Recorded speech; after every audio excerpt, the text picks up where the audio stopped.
Hi, everybody. Welcome. I'm going to be starting in just a second. As soon as Chicago 10 gives seconds. 10 seconds. You heard her. Go for it, ready to go. I'm filling in for Joan Esposito today, so enjoy. Take her away, huh? Yeah, take it away, Ernie. It's going to be a bumpy ride. And now, live from Chicago, filling in for Joan Esposito. Please, Netflix, let me play Rudy Giuliani in a big, kind of bloviated Cheney suit like the one that Christian Bale wore. Actor, comedian, and multimedia personality, HAL Sparks. You can see the roots of the paranoia that Trump has in what he uses to attack everyone else and why he thinks everybody's a crook because I'm a crook, and the only difference between me and them is I don't use email, so their emails must be just full of criminality. HAL Sparks. Live, local, and progressive. So very true. It's great to be here. Thanks to Joan for letting me take over her airwaves temporarily, momentarily, for a little bit this afternoon. Welcome. Good afternoon, everybody in Chicago. Obviously, the big news of the day is and we will deal with some of the other news of the day, of course.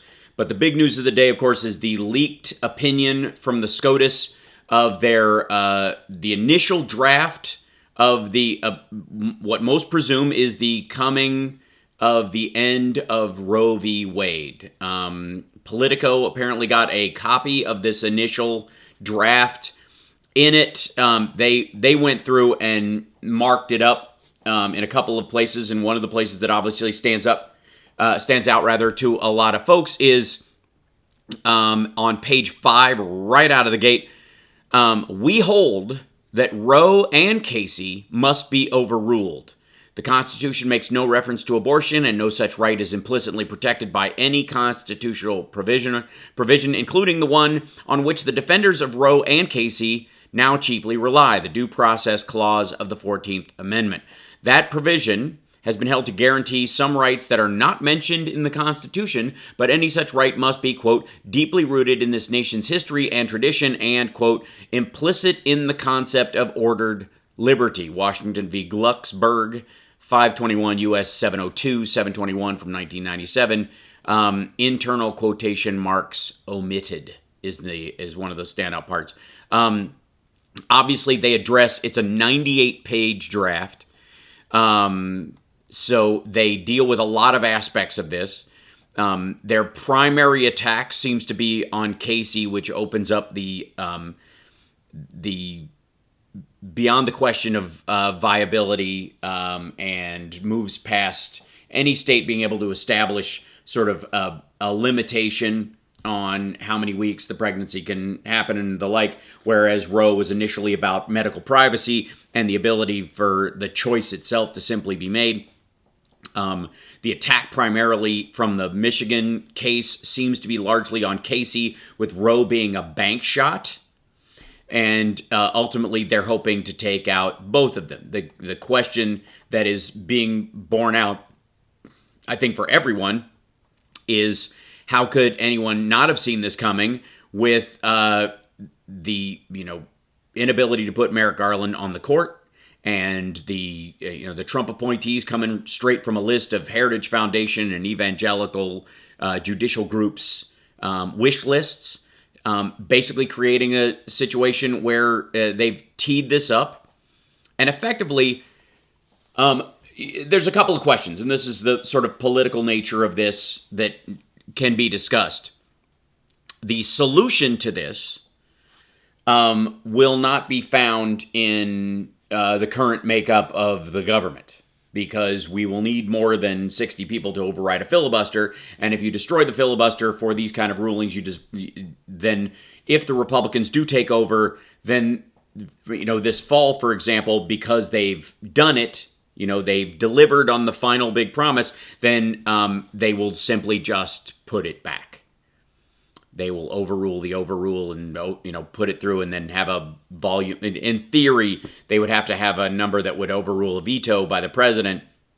But then again, 2 years from now, if they maintain control and they've got all these electoral control points through many of these states, especially swing states that they've been also teeing up with the big lie nonsense, there is a very strong point that simply women's rights become a tennis match back and forth, and are never codified in law directly by anyone, and it matters. And then it's just as much an issue every time, except for, unlike the stare decisis protection that Roe had up to this point, it will literally be a light switch they turn off and on with these rights on a regular basis, which is a horrifying notion that women would have to go through this every 2 to 3 years, depending on the election cycle. Because there's not just the aspect of codifying the right to choose that a woman should have, and a certain degree of control over the human body that everybody has a right to. But beyond that, it's the constant idea that your rights can be decided by someone other than you, on a grand scale for political points regularly. It's always been an issue. It's always been a problem. And it will just get worse after this. And the interesting thing is that there's on page 15 of this draft opinion, it says, and it leads off an entire section of this, section B. Until the latter part of the 20th century, there was no support in American law for constitutional right to obtain an abortion. Zero, none. No state constitutional provision had recognized such a right until a few years before Roe was handed down. No federal or state court had recognized such a right, nor had any scholarly treatise of which we are aware. Although law review articles are not reticent about advocating new rights, the earliest article proposing a constitutional right to abortion that has come to our attention was published only a few years before Roe. Well, this is a factor that I think needs to be recognized, is that, and maybe the current makeup of the SCOTUS doesn't recognize this because of their conservative bent, but time, it turns out, moves forward. And humanity, with all our technological and medical advances over the last 100 years or so, had nearly none on a major step, insofar as a major step forward in the thousands of years prior. I mean, there were a couple of good things, the movement forward of things like quinine to protect against infections. The Ignaz Semmelweis, of course, being drummed out of the British medical establishment for suggesting that doctors should wash their hands after touching a dead body before performing a birth to cut down on infant and maternal mortality. Crazy, I know. It's a nutty thought. So the idea that somehow before, we actually had a grip in this country and, in fact, the world on simple death during childbirth, that there would be a lot of treatises written legally and medically on abortive procedures is an absurdity. I don't know if you know this, but there weren't a lot of articles written about cars up until a few months after they were readily available and were driving around the country. There was also a big to-do about that for a good long while. The first person to ever be run over by a car, many of you may know, was killed by an electric car, so that's probably why we saw such reticence in this country pushing back on electric cars. His name was Henry Bliss, and he was run over by an electric taxi in San Francisco. He was sideswiped getting off a trolley, but still. And at that time, that car was going the raging speed of, I believe, 8 miles an hour. And there were articles all over the newspapers about these horrifying vehicles that are tearing through our streets at 8 miles an hour, and that none of us will ever be safe. So I'm just saying that the idea that there would be a lot of law and newspaper articles and arguments made for a procedure that wasn't even safe previous to... It wasn't even safe enough for women to expect automatically, even in a first world country, that they would survive childbirth up until maybe, 40 years before Roe? 35, maybe? And that's, of course, depending on which part of the country you're in, because as we well know, time travel is possible throughout America, because depending on which bus you get on, you can either be in, Cupertino, which is, of course, 40 years in the future, or you can end up in parts of Appalachia that are still stuck in 1942. So the idea that the court is resting on this idea that until the latter part of the 20th century, when most of humanity started getting its act together, when population growth was enormous and beginning to gain steam, that the ideas around these, the possibility, the safety, and the availability and viability for abortions, not simply for people who, like women who don't want to have children, period, but in many cases, in a way of solving the issue of what would effectively be a medically toxic pregnancy that might end their ability to have children in the future, if not their own lives.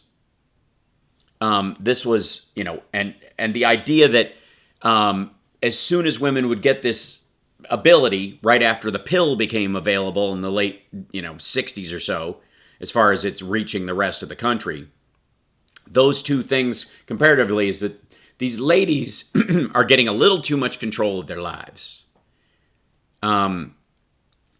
And ultimately, inexorably, the right-wing mission statement for the last 50 years or so has been a bullet train to today, or whenever this the non-draft version of this opinion makes it out.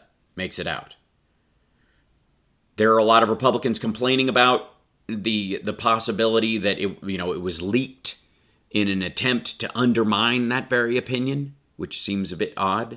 But we will talk about that when we come back. I'm Hal Sparks. I'm filling in for Joan Esposito today. We'll also be taking your calls today. 773-763-9278 is our number in Chicago. And I guess around the world. You just have to put a 1 before it. We'll be back.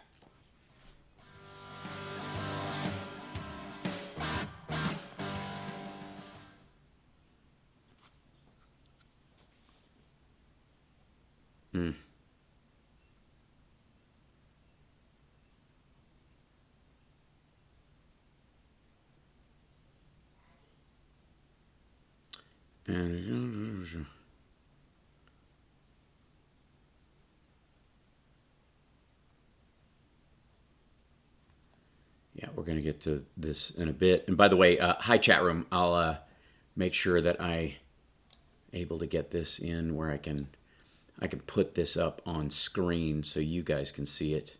Give me a second, because I'm basically getting a hold of this for the first time, and so I was able to look over it earlier today. And I will be doing my regular show this afternoon, guys, in the chat room and elsewhere. I will just shut down for about 10 minutes and then shift studios. I just have to do this one in here because of the timing and the ability to reach Chicago through this part. Thank you, Ben. I'm still I'm still laughing at being called a washed-up comedian and a bitch by Anna Kasparian today. That was fun. Oh, the joy we have. Hold on. Let me see if I can blow this up a little bit. Yeah, there we go. And then I can bring this up. I got to put it in preview mode. We'll be back in 1 second via Chicago. This is... hold on.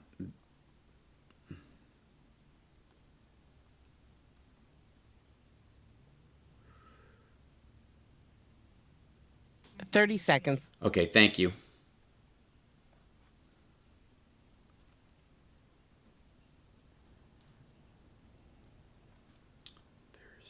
Hold on. Section of this that I want to bring up.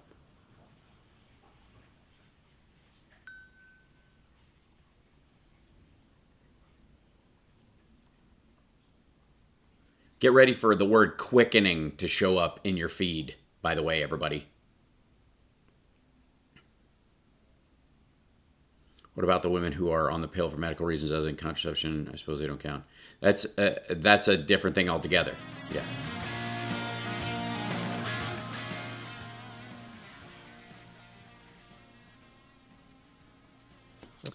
Okay. Welcome back to the show. I'm Hal Sparks. I'm filling in for Joan Esposito today while Lady B is with us, by the way. Hi, Lady B.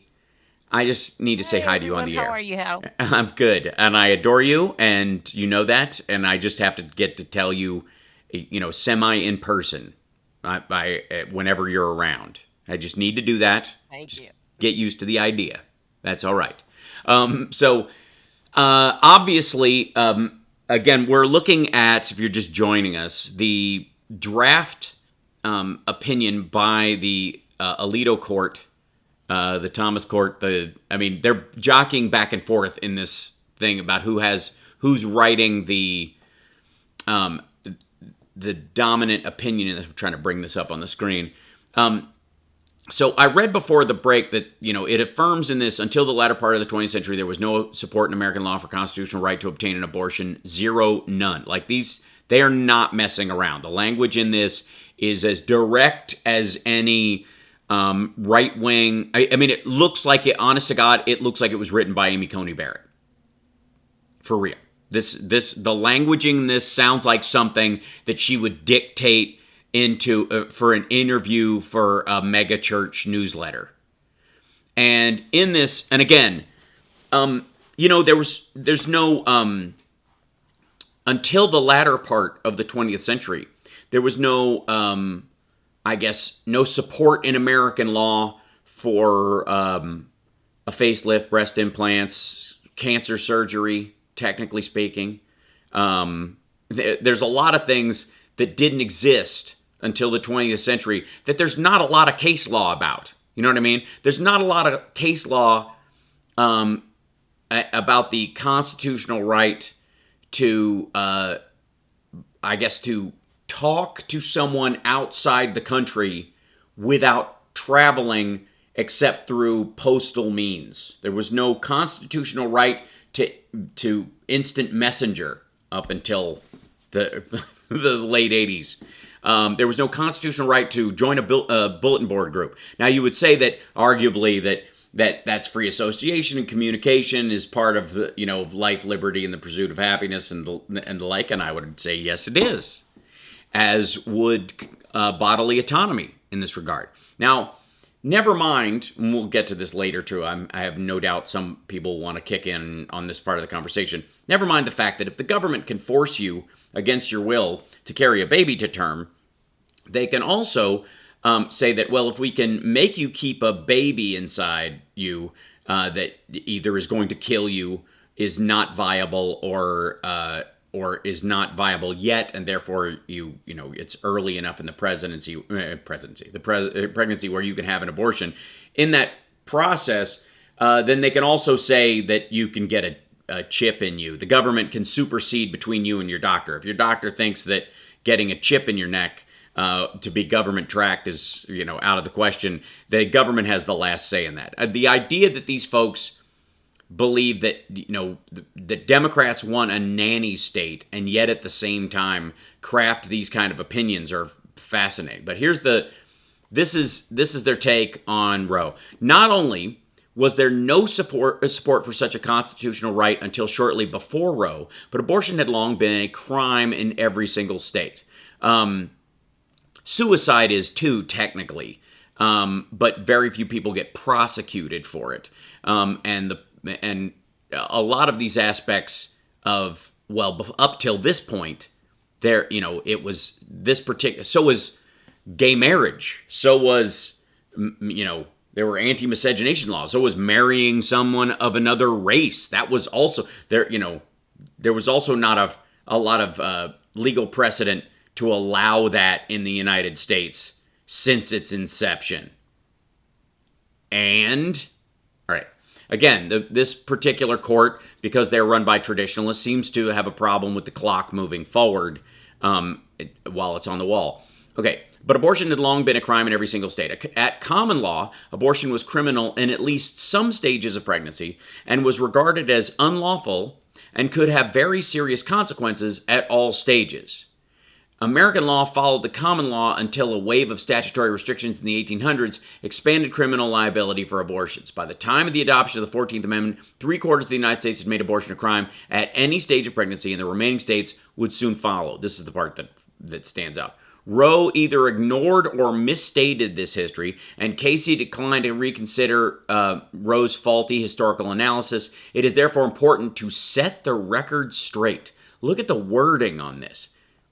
It is therefore important to set the record straight. This is, parts of the complaint about this, and there was, I guess the big story is that this was leaked to the public, and that the SCOTUS has admitted this is a real draft. It is not fake. Part of the problem that people are having with this is kind of just the blatant and arrogant disregard for women's rights. Yeah, the record meaning the legal record. Agreed. However, they're talking about the historical record as well, which, again, you're talking about a procedure that killed more women than it saved at any point during history up to the point of modern medicine.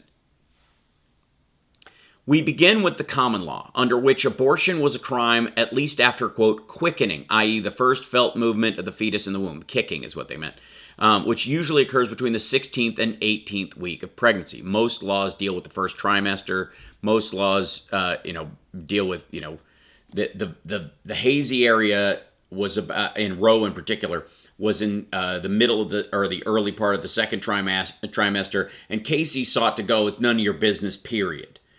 But what they're trying to do is move this heartbeat vibe. This is basically addressing Mississippi's heartbeat bill. The eminent common law authorities, Blackstone, Koch, HAL, and the like, Collar versus Kansas, 589 U.S. in 2020, all describe abortion after quickening as criminal. Good for them. Henry de Bracton's 13th century treatise explained that if a person has, quote, struck a pregnant woman or has given her poison whereby he has caused an abortion, if the fetus be already formed and animated, and particularly if it be animated, he commits homicide. In the 13th century, they also believed at that time that most diseases were caused by the ethers. They also believed at that time that it was offensive to doctors to suggest they should wash their hands if they had just had them inside a dead body and then they started to help a woman give birth. The 13th century. All right.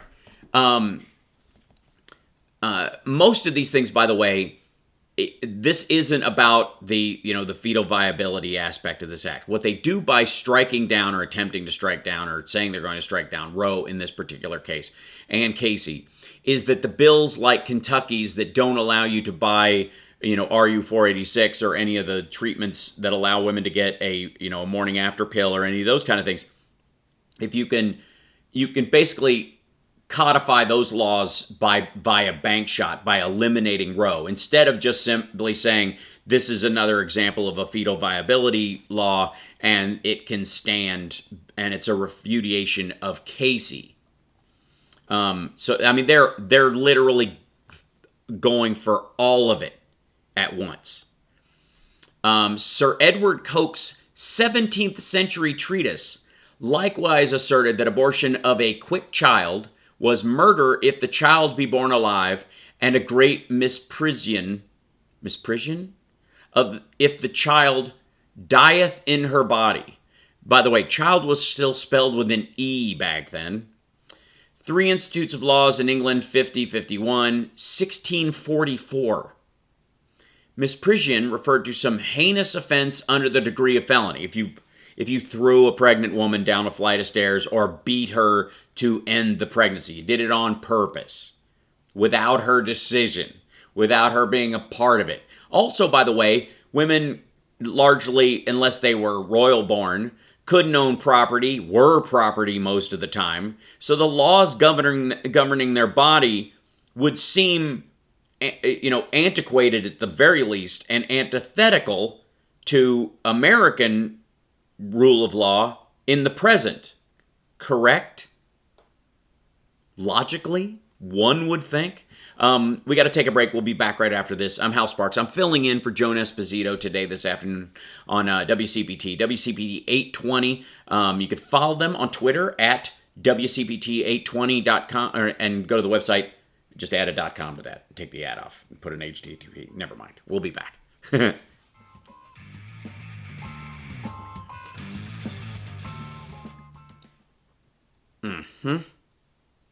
I mean, even the draft of this looks like something that was written 150 years ago. Like the typeface, even for practice time, English law imposed punishment for the killing of a fetus, imposing penalty for any abortion, treating a woman who aborted a quick child as if she were a murderess. Look at that. Look at this right here. Even before this is their note. English law imposed punishment for the killing of a fetus to the woman, imposing penalty for any abortion and treating a woman who aborted a quick child as if she were a murderess.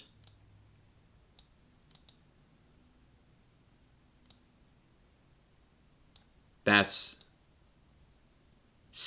Jesus Christ.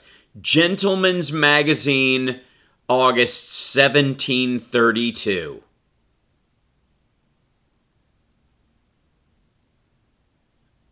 That's amazing.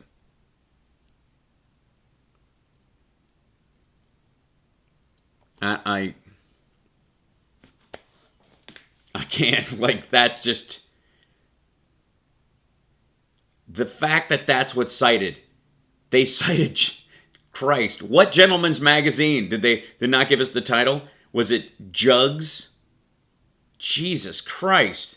Gentleman's Magazine. Thank you. We're just under a minute, and we have Steve from the Gold Coast. Oh, right on. Holly, Chicago, James, Tim, and Stephanie from KKK. Okay, great. We'll start with Steve. Okay. Mm-hmm.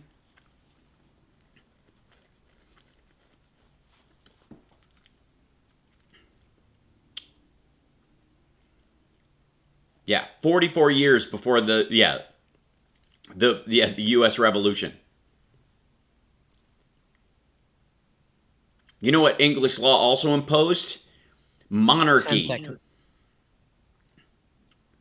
Unbelievable. Thank you.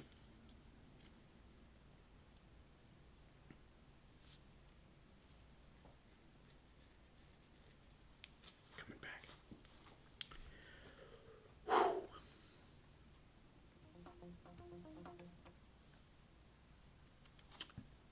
Welcome back to the show. I'm Hal Sparks. I'm filling in for Joan Esposito today. I couldn't be happier to do it. I'm glad to be here. I'm glad we're talking. Yet. Oh, not yet. I thought we were back. My bad.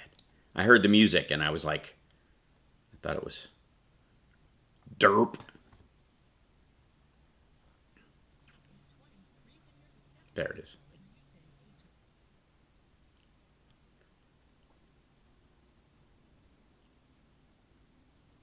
Almost back. I have to keep quiet till I'm coming back. I'll be back in a moment. Now we're... Okay, welcome back to the show. I'm Hal Sparks, filling in for Joan Esposito. Thanks for being with me today. Thanks for sticking around. We got callers on the line, 773-763-9278. I would like to point out, though, that I'm live streaming at infotainmentwars.com and, of course, on Twitch, twitch.tv/HalSparks. It's a great way to support my show, which happens on Saturdays here on WCPT Radio. And, of course, every day I live stream and at 3 o'clock Pacific time. And there, in the citings that the judges use, the majority opinion that was released, this draft opinion released, one of the things that they cite was this reference to Bracton, and it's citation number 25. Even before Bracton's time, English law imposed punishment for the killing of a fetus. See Legis Henrici Primi 222223, imposing penalty for any abortion and treating a woman who aborted a, quote, quick child, quote, as if she were a murderess. Citation number 26 comes from Gentleman's Magazine 931 that was published, yes, they're citing a Gentleman's Magazine. I don't know if it was the centerfold. I'm going to guess yes. Back then they had centerfolds, but it all had, it was just a giant scroll of women's rights that will either never happen or they would seek to get rid of. And that magazine that they are citing came out in August of 1732. They have to go back to 40 years before the Revolutionary War to find a legal precedent or reference to an area where women should be, quote, treated as a murderess. This is the English cases dating back all the way to the 13th century corroborate the treatise's statements that abortion was a crime. See generally as dispelling the myths of abortion history. This is see generally. There's like a book that they're referencing in this. In 1732, for example, Eleanor Bear was convicted of destroying the fetus in the womb of another woman and thereby causing her to miscarry. And for that crime and another misdemeanor, Bear was sentenced to 2 days in the pillory and 3 years imprisonment. It doesn't occur to them that we've outlawed, quote, the pillory? That's not gonna... All right, we got to take some calls. Who do we have first, Lady B? Who's with us? We have Steve from the Gold Coast. Steve from the Gold Coast. It's been so long. Welcome to the show. This is Steve from the Gold Coast. How are you?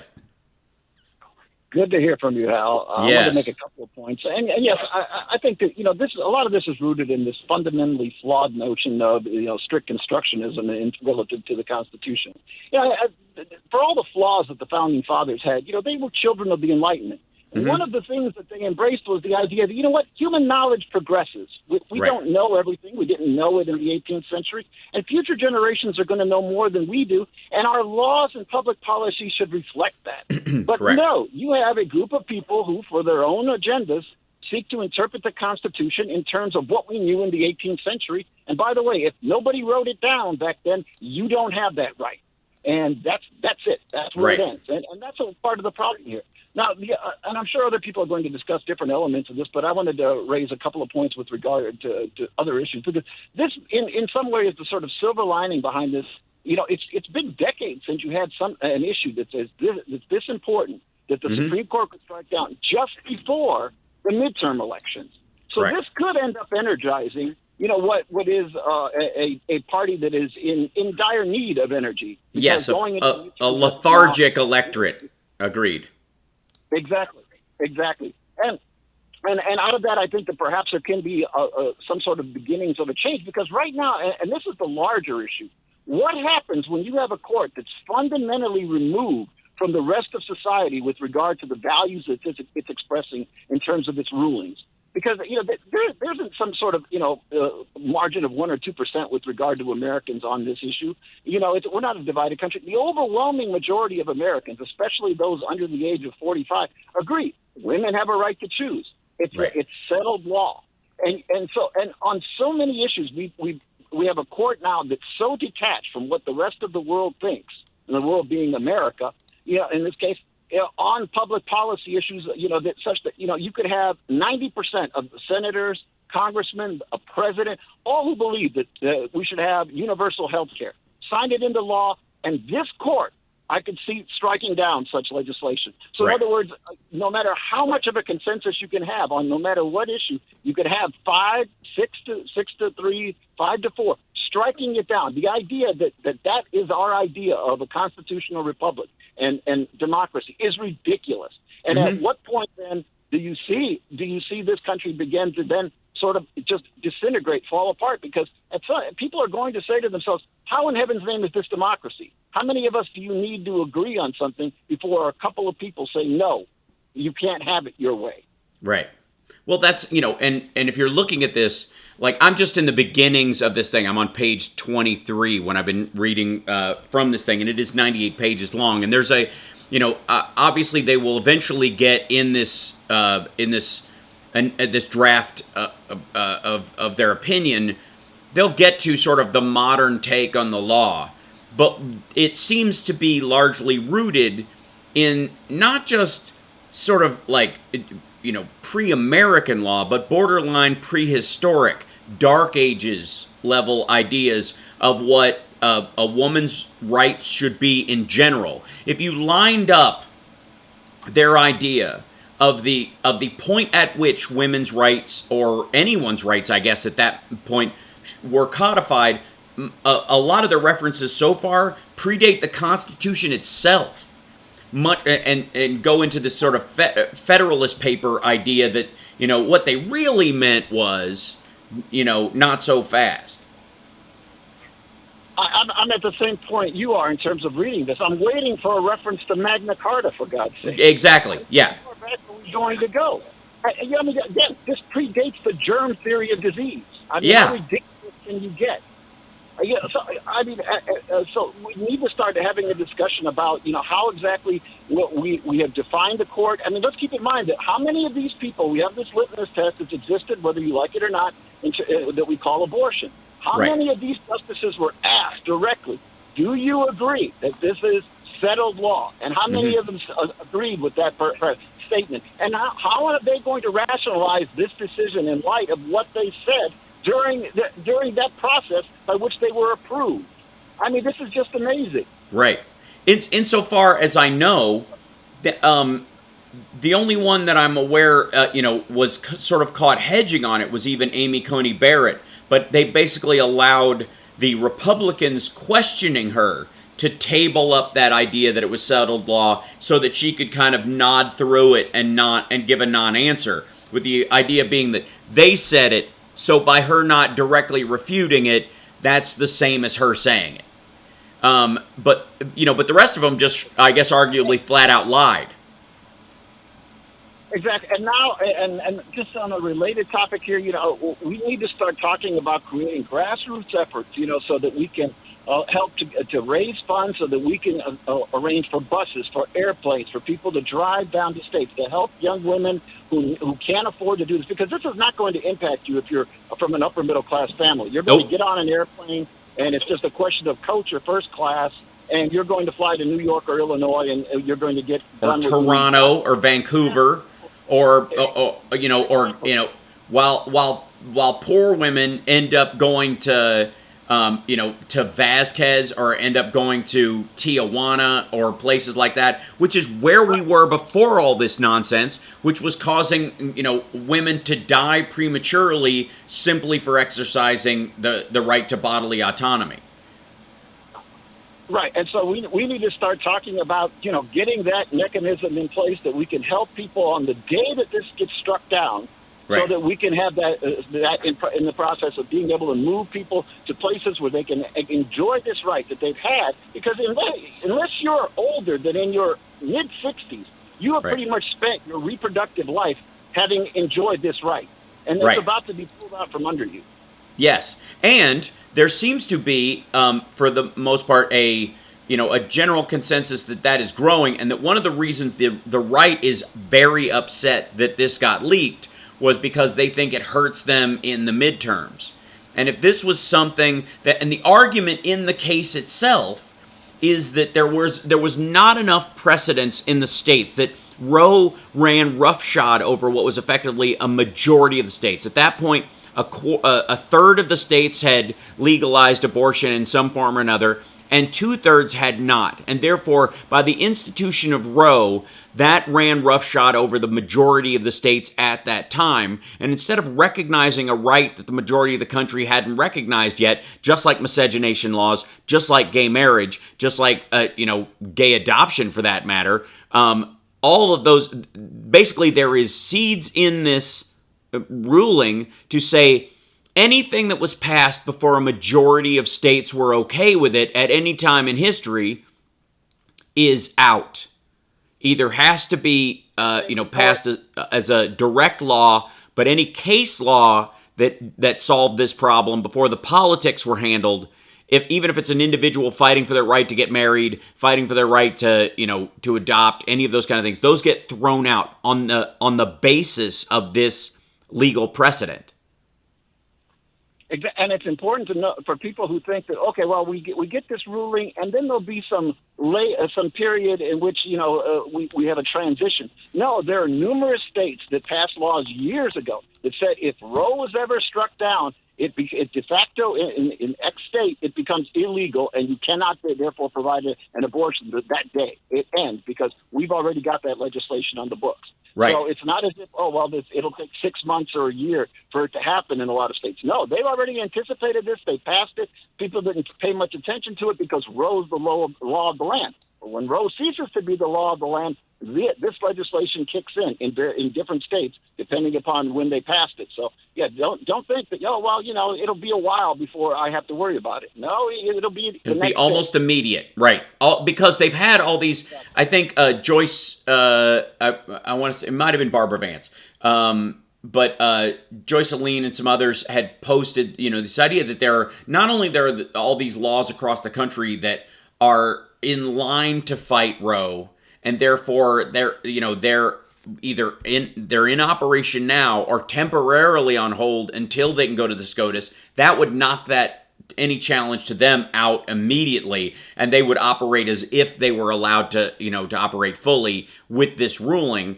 But secondarily, there are a lot of old zombie laws that are not, like charging a woman with murder if she has an abortion, that are still on the books in a lot of places, but are just not acted upon. They didn't go through the process of removing the law because effectively the SCOTUS had done it. And by the way, to your point, before we go to break, I wanted to bring this up. Amazon has announced that they will offer $4,000 per year to U.S. employees who need to travel to different states for medical procedures, including abortion and transgender care. That's exactly the kind of thing that we need. It's a start. It's not where it ends, because that's not going to cover anybody who's not working at Amazon, obviously. Right. But, we need to start talking about this now, because it's likely that, again, Roe is going to be struck down. Yes. I mean, this is something people need to prepare for, and they also need to recognize that this was preventable. And this is the part of the show where I get into the vote shaming. We got to take a break, and I'll be back right after this with how I got into a bit of a tussle with the TYT gang, because I lay a profound amount of the responsibility for what's going on right now at their feet. We'll be back. Thanks for the call, Steve. This is HAL Sparks. I'm filling in for Joan Esposito today. More of your calls after this, 773-763-9278.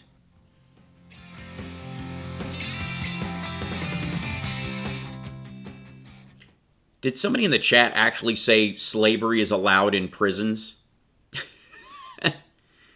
You do realize that people work in prisons doing all kinds of things for no money, but they do it to get their time back. If you get a job and you work, that you get a little bit of money, but you don't get a living wage, because what you're doing is working off. You're saying, I'm a productive human being. I apologize for my crime. I'm paying my debt to society earlier by doing some work. So you get something. Instead of money, you get time. So one of those things that the rest of us don't really have control about, how much time we have in life. One of the things that you can't really work for, I mean, we all work for more freedom, I suppose. You make some money and you can spend some time. Seconds. Thank you. You can spend some time doing that. That's what you do. That's how in prison, that's how it works. It's not slave labor. It's totally different. Lviv is not afraid. Folks back on the street playing music with minutes.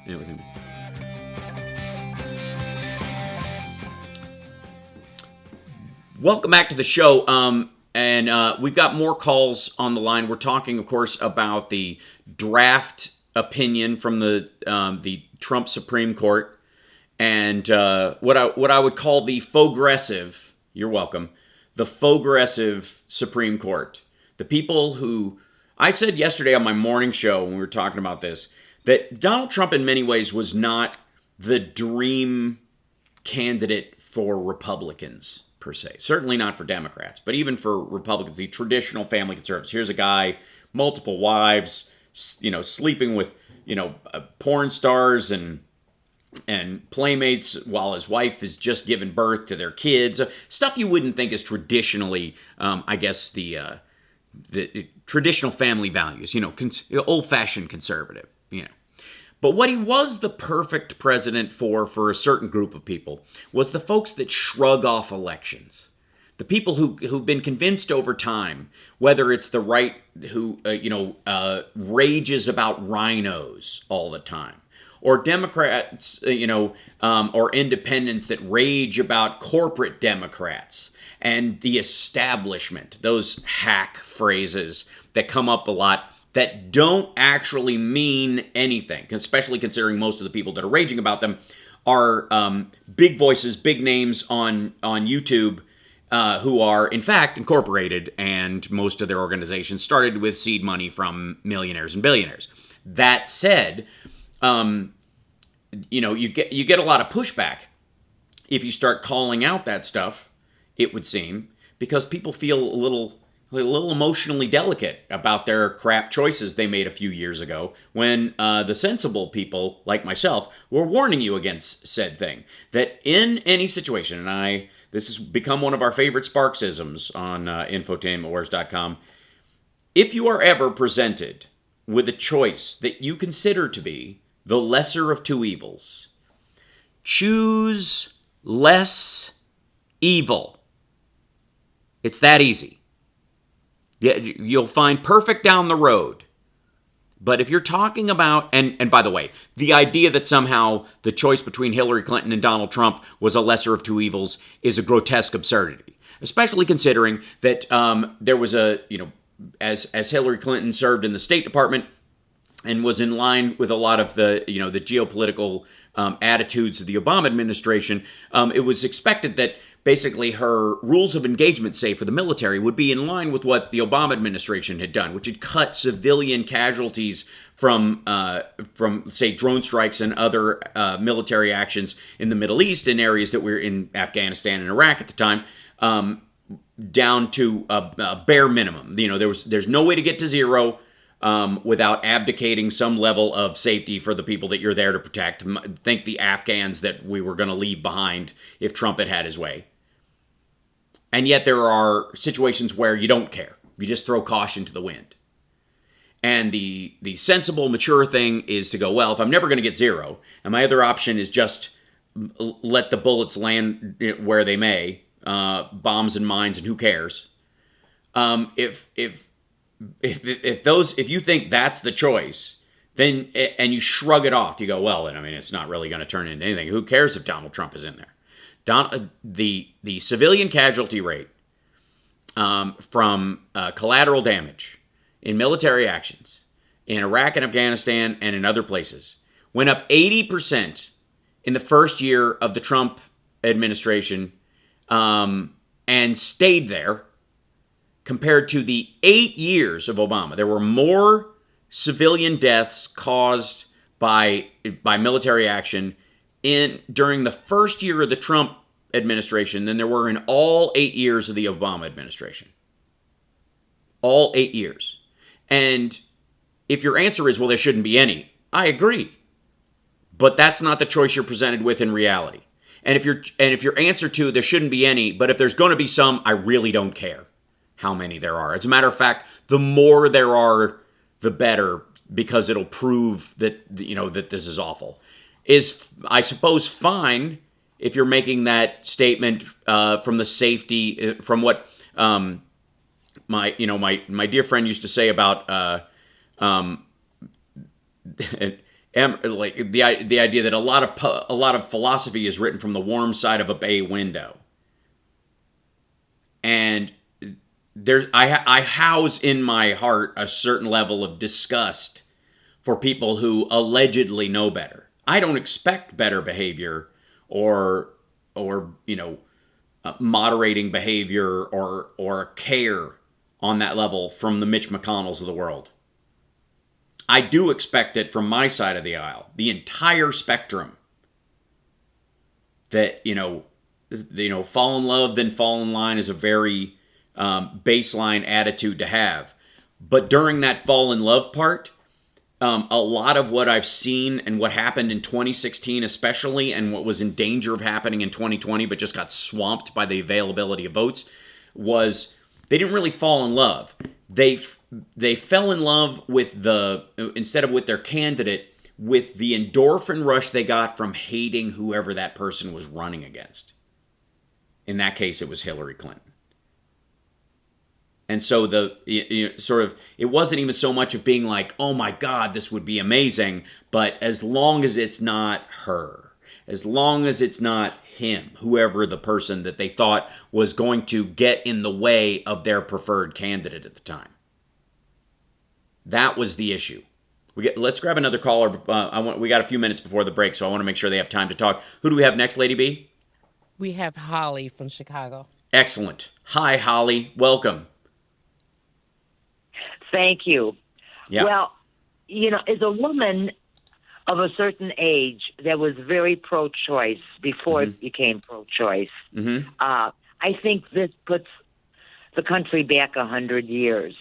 And I think people forgot the word choice. I, as a woman, don't have a right to tell another woman to have a child or not have the child. Right. Republicans need to keep their business out of women's vagina. Enough is enough. And I think the only way to fight back is to get every pro-choice woman to the polls and vote these people out. I agree. Just vote them out, because there is no excuse for the Supreme Court to use archaic laws in this day and age. Choice means choice. We're not telling anyone not to have a child. But these Republicans, one of the things they do is they don't have national health care. Right. They don't have federally funded child care like France does. So once you're born, you and your mom are kicked to the curb. They don't give a shit about you. Easy. Whoops. Wait, sorry. Language. We're on the... I understand it's a very touchy issue. We're on, the regular radio waves, but I feel you. Hold on. It takes us about 7 seconds to pop back on. Lady B, did you grab that? Yes. Oh, did it end up dropping her? Is that the automatic policy? Because she was doing so well up until that point, I will say. But she's right. Ultimately, and the only correction I would make is that it is not so much about voting those people out as actively voting Democrats in. That is your realistic, genuine choice right now. That's what you've got. And there's not a single Democrat in this country that is holding a nationwide office or a congressional seat that is for the removal of Roe v. Wade. Even the most staunchly Catholic or Christian Democrats, at most they're talking about third trimester viable fetuses shouldn't be aborted, which is in most people's normal range of agreement on this idea. That laissez-faire abortion has never been something that anybody's asking for. We're not talking about 2 days before the child is born, happy and healthy, they decide, nah, never mind. And the picture and the sort of describing women as wanting that kind of thing is in and of itself grotesque and goes back to some sort of old, neo-biblical idea of women as, well, she was the one who gave me the apple. I didn't want to eat it, but it was her idea. That premise is carried forward in the idea that women somehow want this just because sometimes they just wake up one morning and decide, I don't want to be pregnant anymore. That this is the level of decisions they believe women are likely to make. Now, never mind the fact that if said woman existed, would you really want her raising a child? That said, ultimately, most of the situations that we're talking about, and this is why the Kentucky law stands out so much, is that most modern abortions happen chemically and within the first few weeks. The only difference being is then in how long it takes a woman to know she's pregnant. The 1 month area of missing a period or knowing that she's pregnant or over the course of the first 3 months. Even and of that, that's the 15, 16, 18 weeks zone. Most things are happening in that area right now. And most medicine is moving in that direction. And the rare case, and this happened in the Virginia description that they always use, that that you've got a nearly full grown fetus that is inviable, stillborn, or born with its heart outside of its body, or attached to the uterine wall in a way that will kill the mother and itself upon birth, that they, in those moments, go, this is terrible, and we miss this, and we have to deal with it. The rare occasion that happens, where that fetus is not going to live outside the womb for a couple of minutes. And the question is, does it suffer outside the womb, or do you have an abortion and save the mother, allow her to have another child, and she has to deal? That's a terrifying and horrible situation for a woman to have to deal with. And to them, it's like, well, that's just her in the last minute going, eh. It's a horrifying view of what women are. That's the picture that we have to deal with. We'll be back right after this. It's the HAL Sparks. No, it isn't. Oh, I almost went into auto mode, Lady B. I'm HAL Sparks. I'm filling in for Joan Esposito. We'll be back right after this. You played my outro music, and I thought for a second, I was like, I know. I went to automated mode. It's so funny.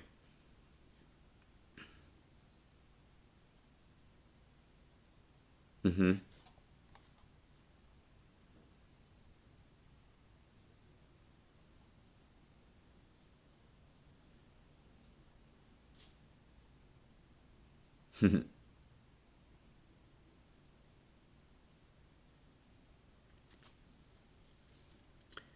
How far away from Republicans only wanting boy babies? Well, considering the effects of the one-child policy in China and the prevalence of people like Matt Gaetz in the world, I'm going to guess they're going to want a lot of underage girls born. They're just not going to want them to have any bodily autonomy or control over their life. Yeah, right. Ask Gates, exactly. Hi, Jonathan. Yeah, I mean, we literally have a Republican who has like a girl he started grooming when she was, 16?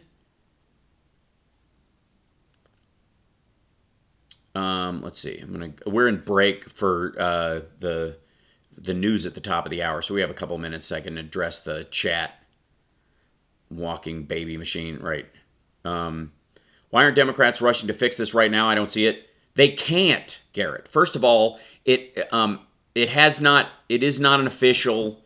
This is a draft opinion. This has not come down, so you can't react to it without that. I mean, you could put a law forward, I guess, to codify Roe as law, but right now you'd have to bust the filibuster to do it. And if you do that, then there's no filibuster for political issues going forward. And if we lose this fall, if they lose the Senate this fall, for example, or they gain the presidency in 2024, for example, they can just use the filibuster and throw it back. And then women's rights become a ping pong ball. It's horrifying.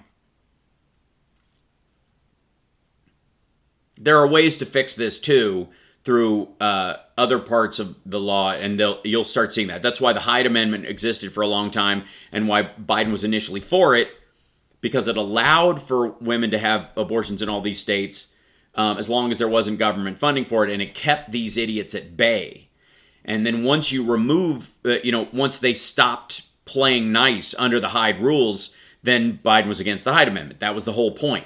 Was that it was like a truce. It was a Mexican standoff at one point. And we do not have the votes right now to do it. Period. End of story.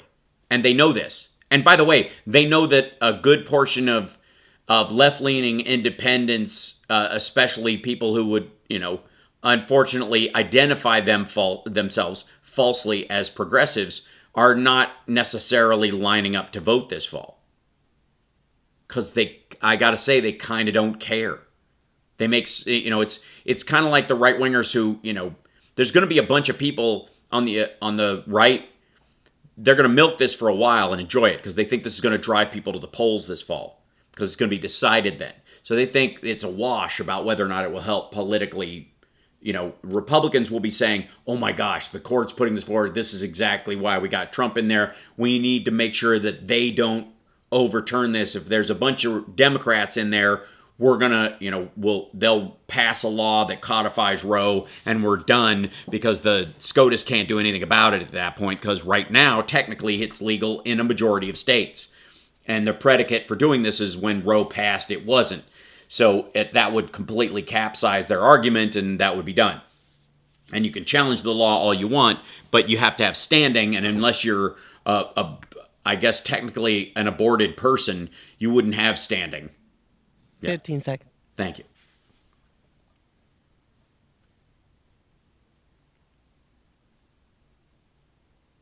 Nobody wins in that dystopian society except men. I don't know that men win, Kochika.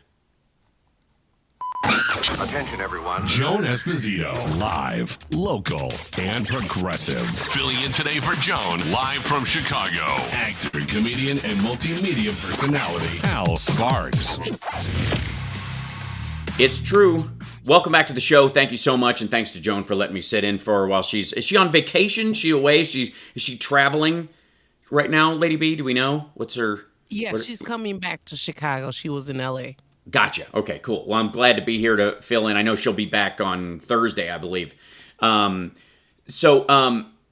This is one of the standout points in this document is on, I think it's, I'm going to say, page 24 from the draft SCOTUS anti-Roe opinion that is floating around. The inescapable conclusion, this is quoting from that, the inescapable conclusion, I don't know why this is inescapable, but you work with it, is that a right to abortion is not deeply rooted in the nation's history and traditions. On the contrary, an unbroken tradition of prohibiting abortion on pain of criminal punishment persisted from the earliest, see if it continues, days of the common law until 1973. The court in Roe could have said of abortion exactly what Glucksberg said of assisted suicide. Attitudes towards abortion have changed since Bracton, but our laws have consistently condemned and continue to prohibit that practice. Glucksberg, which again, they're trying to tie this morally to physicians-assisted suicide, which was, you know, if you recall the early part of the 90s. There was, you know, this was one of the big stories was physicians-assisted suicide and the right, whether people had the ability to die with dignity and those kind of things. And a lot of this, by the way, is tied to that and to Terri Schiavo. A lot of the conversation about Terri Schiavo had to do with nobody has the right to take her life because her heart's still beating and look, she's smiling, even though when they did the autopsy, her brain was effectively inoperative. It was a gelatinous mass of dead tissue, and a lot of what was happening in her nervous system was reflexive, just electrons flowing through an electrical system that was kept alive by machines, and her husband didn't have the right to unplug her. That pretending to care about Terri Schiavo was rooted in this being part of their argument in the future.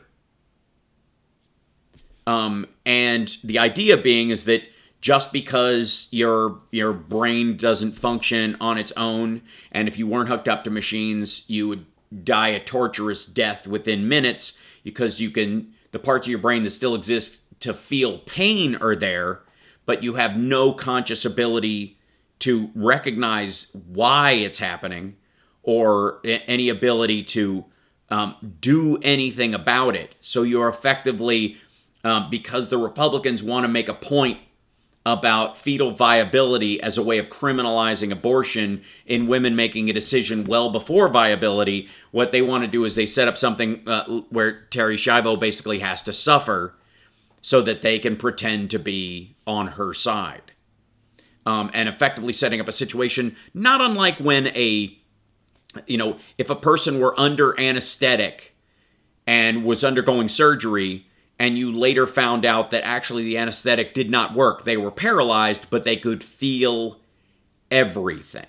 That, I think everyone would agree that that would be a torturous circumstance, a horrible trauma someone would go through. Now imagine that permanent, and understand that Republicans were fighting for that permanent state for Terry Schiavo. And it is tied to and threaded throughout this draft opinion, which again reads like a pamphlet that an anti-abortionist would hand out in front of the Capitol steps. I mean, they are citing gentlemen's magazines from 1732. We have other callers on the line. 773-763-9278 is our number. Who do we have, Lady B? We have James from Chicago. Cool. Hey, James. Welcome to the show. Hey, you there? Thanks there. a lot. Sure. I'm calling because, yes, you got me? Yep. Because I'm not understanding how dumb Democrats can be and how smart Republicans really are. You know, black folks have saved this country since its inception. And what the Republicans did, they made sure to get rid of the vote for black folks. And there was no outrage like the outrage for the abortion, which is justifiable. Sure there is. But sure there is. Eliminating the black vote, that means that... Hang on. I mean, there's a lot of pushback on, I mean, the entire purpose of like the focus on Georgia, voting rights there. Zuckerberg's, he catches a lot of hell for his $400 million investment in the last election cycle. That went largely to black and minority areas that right-wingers in states were starving these areas of voting machines, voting materials, drop boxes, and all those kind of things. He made no direction as where it went, just wherever you don't have the money. Well, magically, that was all in black and brown areas largely, and stuff that Democrats have been trying to do, and it tilted the swing states in the proper direction by finally giving people the right to vote. I would take issue with the idea that somehow Democrats don't care about black people's right to vote when the codification of the right to vote has been an active pursuit of Democrats for ages. We're always working to do that, and the Republicans are actively looking to shut it down. Now, I don't know that I would classify that as wisdom, if you would. Well, my point is, look at all the people that have been knocked off the voter rolls. Like in Georgia, hundreds of thousands of people knocked off the rolls. And they're going after... Yeah, but Stacey Abrams and the Democrats did a massive get-out-the-vote campaign, and those people got back onto the rolls. The Republicans do this, and the Democrats answer to it. We can't do pre-crime. We can't see who they're going to knock off. And then a bunch of the people I think that you're talking about, like the 112,000 that were knocked off after the elections, are people who didn't vote in 2 cycles. So that happens every single time. Trump talks about this all the time. Go ahead. But there's going to be a certain amount of stigma in a lot of black, especially the younger group. That's what I'm most concerned about, why go through that extra effort of trying to get back on the voter rolls. I mean, that's my concern. Because if they don't, that automatically acquiesces their vote to the kind of people who will deny their vote permanently. That's why. That's the primary reason. I mean, I don't know. I can't inspire you to care about your vote more than you do. But I will say that if you care about the right to vote, you don't acquiesce your vote to anyone. You don't not do it just because it's a hassle. And if it's young people that you're worried about, young people are lazy and don't vote a lot of times anyways. Everybody's chasing the youth vote every time. You know what the difference is? In 2 election cycles, they're not the youth vote anymore. They vote like people in their mid to late 20s, which is an entirely different demographic. And those people are the ones that start to vote. Everybody's chasing the 18 to 20-year-olds for 1 cycle. And the reality is they're always going to be hard to convince because they're just entering adulthood. That's true of all races in this country. But you don't give it up, do you? No, you don't give it up. Okay. My only thing is, how do you persuade them to get out the vote when they say every time I do vote, I don't see the benefits of that. I mean, I got 3 girls, and I demand that they show me that they voted with their little sticker thing. Great. Because I'm telling them this is about them, but they keep telling me I don't see anything where it's reflective where it benefits them. You know, and it's getting harder and harder to. Well, I would ask them then, define what you mean benefits them versus anyone else. For example, are you talking about like the strict singular benefits to them? Which parts? The child support when they cut off that child's tax credit, you know, which was helping a lot of young blacks. It was helping a lot of like poor white folks throughout the statistically speaking, more of them. Yeah, a lot of people. Yeah, it helps everybody. You know what I mean? I'm not saying that because we don't have the votes to maintain it. That's why. Because you know why? One of the reasons we don't have the votes to maintain it is because of the haphazard 2 steps forward, 1 step back voting attitudes of certain generations about these particular rulings and laws and privileges. They're not important for more than 2 years, and so they don't vote. And so they wonder, why are they not courting me as a voter? Why are they courting somebody else and not me as a voter? Why are they not coming back to me? Well, even if some of it gets passed, for example, like the Democrats actually got this into the rescue package, for example, but they don't have the votes to keep it there. If they had stayed with it, if they continue to vote, that might be a permanent aspect of it. I know the Democrats want that, but right now we have 48 Democrats in the Senate. We don't have 50. We have 48 elected Democrats. Does that make sense? Yeah, I mean, I appreciate. Yeah, go ahead. No, I was just going to say, I totally understand that. It's hard to get certain things passed when you got actually 2 Democrat senators that are really not, doing anything to help. Right. Well, that's the thing. And it's not even in a state, I presume, are you in Illinois? Yes. Yeah, okay. Yeah, the one issue that we, of course, have as, I'm a California voter, you're an Illinois voter. The first time I ever voted in my life, I voted in Illinois because I went to high school in Chicago. And as soon as I graduated, I was still registered to vote there. I moved to California when I was 16, but I drove back home because I didn't have enough time to re-register. So I only voted once, and I only voted in Chicago.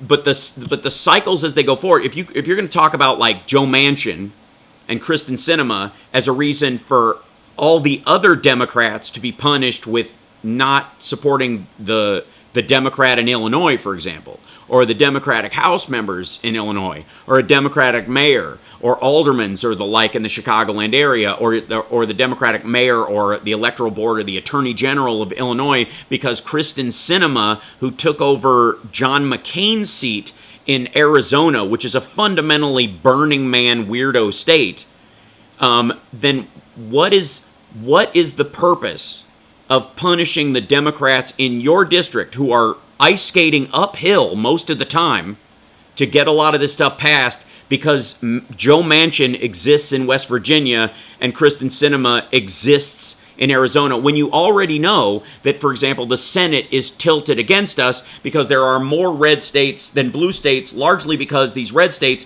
have 800,000 people in them, some of them, fewer than a suburb of Chicago, and yet they have 2 senators.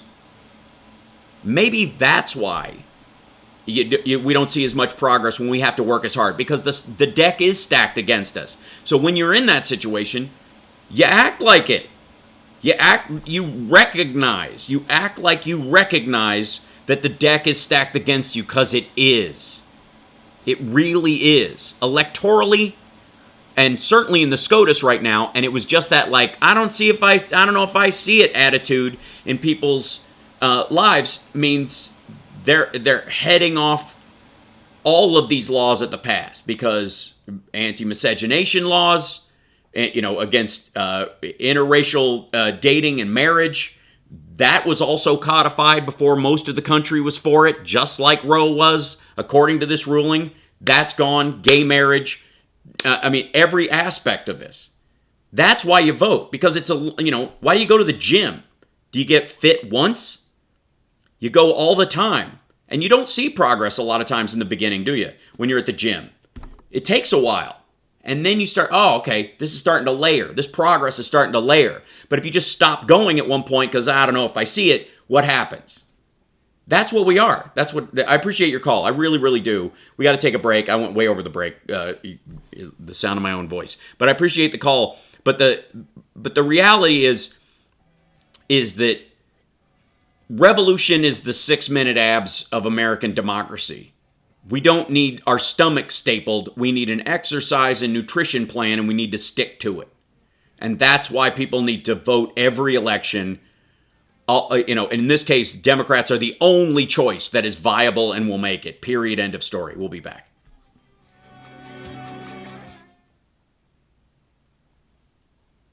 I like this idea that, and again, the youth vote. I'll tell you when the youth vote will matter. When you grow up a little.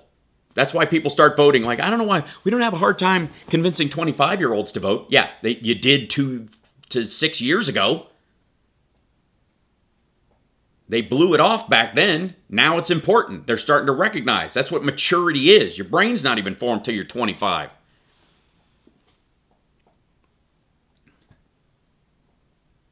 Thank you, Terry. By the way, if you like the show and this kind of stuff, and you're not usually listening at this time, and you're new because I'm on right now, and you've never seen this, and I just popped up, and I have a Ukrainian flag outline, and it attracted you or something. I don't know, whatever reason you were scrolling through YouTube or Twitch, and you showed up here. Don't forget to like and subscribe, follow, support the show, do whatever you can. That's a Venmo thing up there in the corner. I should make it a little bigger because it's a little small. How about that? That's a little better. Take a picture with your phone, and you can send me something like Christy did. She sent coffee. Thank you, Christy. Excellent. Nice. And I have 2 cameos waiting that I have to do this afternoon. That's lovely. Whew. Okay.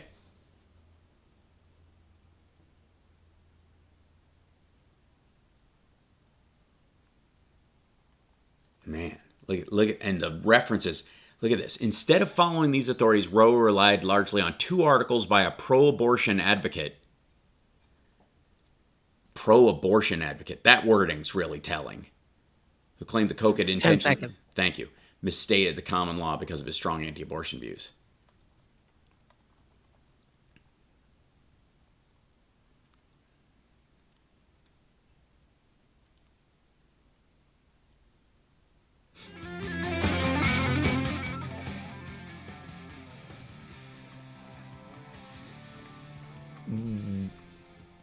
Welcome back to the show. I'm Hal Sparks. I'm filling in for Joan Esposito as she travels back from California. Always jealous of anybody who's flying from California to Chicago or from Chicago to California. Both places are lovely, and I have so many friends and loved ones in both places that I have this kind of, no matter where I am, I'm proud and happy to say that I can achingly miss almost everywhere I've been, especially for any length of time. Roderick, thank you so much. How am I functioning this week? That's a good question, Roderick. I'm wiped out. He just gave a super chat on YouTube. By the way, infotainmentwars.com is the channel, or go to twitch.tv/HalSparks if you want to join in the chat and the like. Now, we've still got more calls, so I want to get to them, and I did bump through the... Let's grab one call because I know I'm going to jam up against the break. Who else do we have, Lady B? We have Tim from Chicago. Cool. Hey, Tim, welcome. Hey, Hal. Listen. You there? Whoops. He dropped off. Oh, Tim, call back. We had you. I hope you're okay. I hope you're not driving and calling. We'll give him a second. Kelly, thank you for the super chat. She said, when religion ruled the world, we called it the Dark Ages. Indeed, we do. This is something we've got to recognize that this is nothing new. This didn't catch us off guard. This is everybody, every woman and every man who, marched alongside a woman in the Women's March when Trump won, knew this day would come. knew that they were holding Merrick Garland's seat so that Trump could fill it, because the goal would be just the timing of this, that Trump would be able to pack the court. And that was enough. And indeed he did. He fulfilled his mission. If you wonder why all these allegedly Christian, allegedly conservative people could throw their support behind Donald Trump so fervently, and Lady B, let me know if he calls back. Yeah, he's back. Oh, great. Okay, we'll grab him in a second. But everyone who, is like, how could they support him? How could these, besides hypocrisy, the real ones, how could they support him? Because if this is the only thing he does, that makes up for everything else in their mentality. This was the one thing he was, that God chose an imperfect man to be the vessel for. That's what they're arguing. Mick, is he back with us? Yeah. Yes, Tim is on. Oh, sorry, Tim. Yeah. Welcome back, Tim. Hey, Al. Hey, how you doing? Listen, I think your points of view are pretty strong. Thank you. I'm a conservative, so I disagree with a lot of your ideologies, but what struck me is the same thing that struck you, was like, if they can do this, then when I say they, I'm talking about people with political power, once it's given to them. Once they have this kind of power, and they can say, well, you need a chip put in you so we can monitor where you're going. And this is pretty scary stuff. Because, if the government can tell you to keep something in your body, it doesn't matter what it is. Period. End of story. This law, that's what Roe was really about. It was about medical privacy, beyond all what abortion coming from it, the right to, the ability to get an abortion coming from Roe. The reality of it was the ruling ended up being about medical privacy. And if they send this down and Roe goes away, that goes with it. Even if they just say this is about abortion 100%, the ruling and the rule itself, the law itself, is not.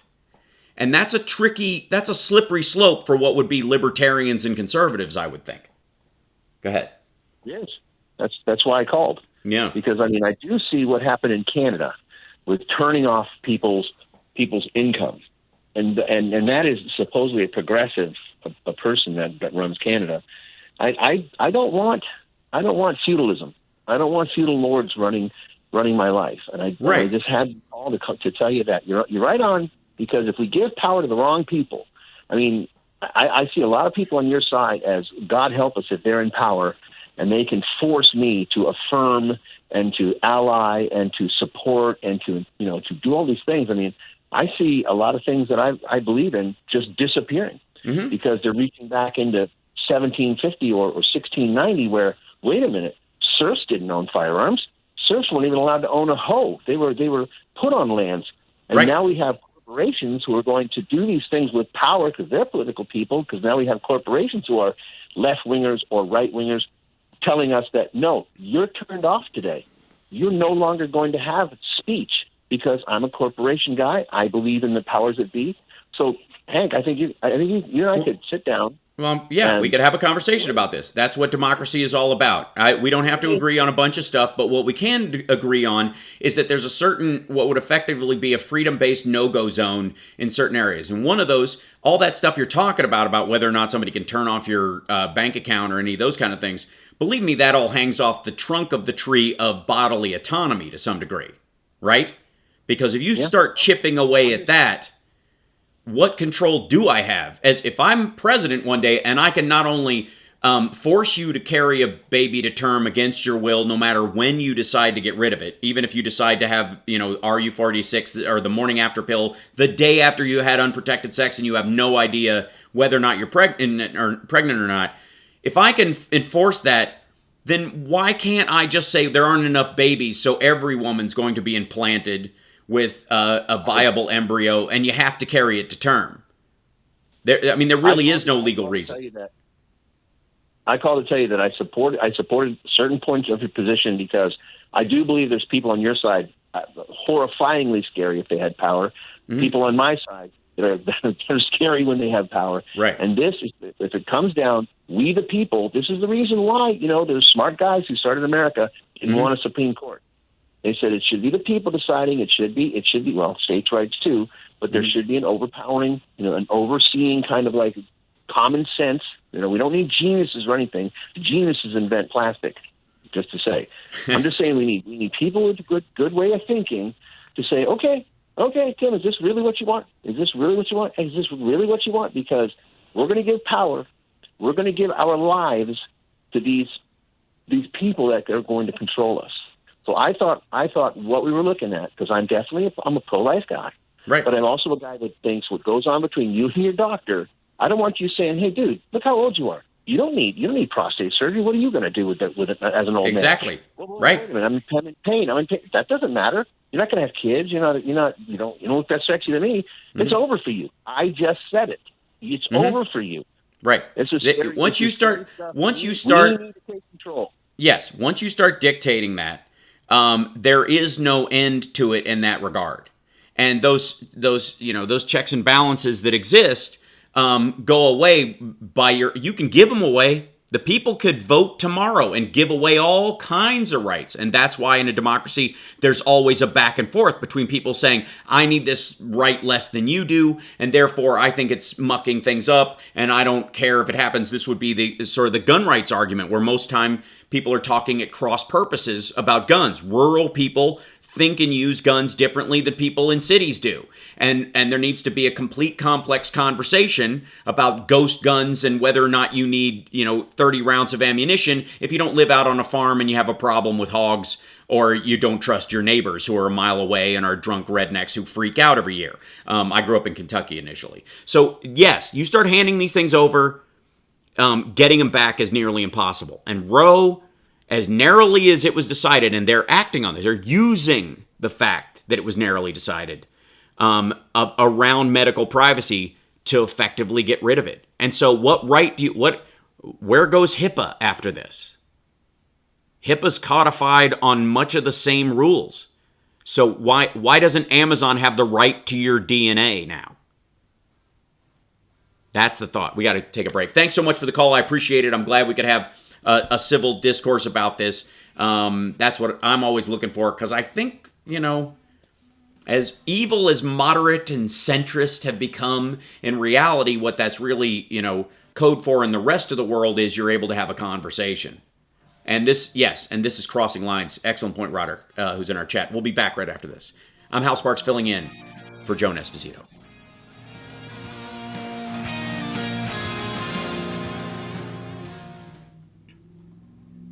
Yeah, I think people are finally understanding that if the government can force a woman to carry a baby to term that she doesn't want in her body, even before it is viable, that means they can kind of put, for your own safety and for lives and safety of everyone else, they can put something in your body and let it stay there. I don't know why the lizard people, they're going to put a chip in me, folks, are not freaking out right now. Meanwhile, thank you, Pliable Stats. Appreciate it for that. Women have a higher turnout at the ballot. Also, we have the numbers, ladies, 5 million more of us nationally.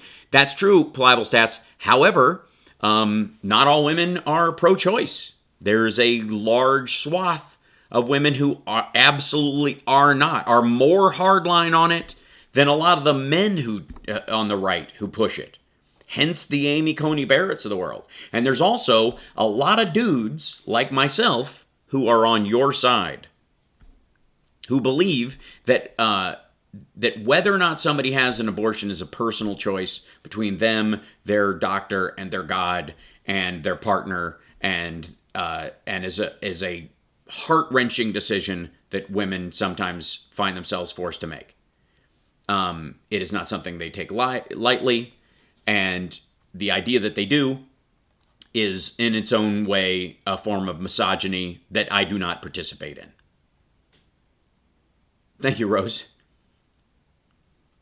We're just under 30 seconds, okay. And you still have Stephanie, Liberal Dan, William, Nancy. Okay, cool. Well, I'll go through them as I can, and then we have the guest next hour, right? Correct, at 4:30. Yeah. Sorry, I have to keep track of the the time difference part of it.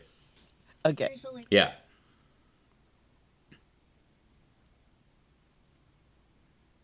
Good point, by the way, Barbara. The Bible has directions for abortions. It has instructions on how to carry it out.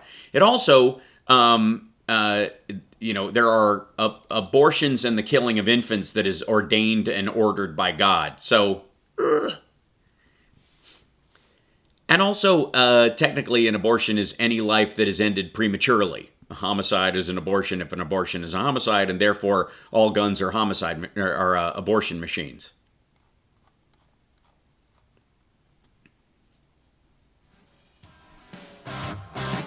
Hi, Casey. Thank you. We're back. Welcome back to the show. I'm Hal Sparks, filling in for Joan Esposito. 773-763-9278 is our number. Thanks to you guys that are holding on. Who do we have next, Lady B? We have Stephanie from Kankakee. Great. Hi, Stephanie. Welcome. Is she there? My biggest fear is that if they pull this off, then it's just going to be a domino effect for the other laws that protect people's rights. Starting with voting rights. If each state can pick their own voting rights, if each state can pick their own landowner rights, if each state can pick whatever right it wants. Right. And we don't have that divide of the Mason-Dixon line no more. We got right-wing nuts in the North. Mm-hmm. In Illinois. Right. So if we let these people just take over and say the states should have their own rights, we won't have a country. Mm-hmm. I believe that after this, they're going straight after voting rights.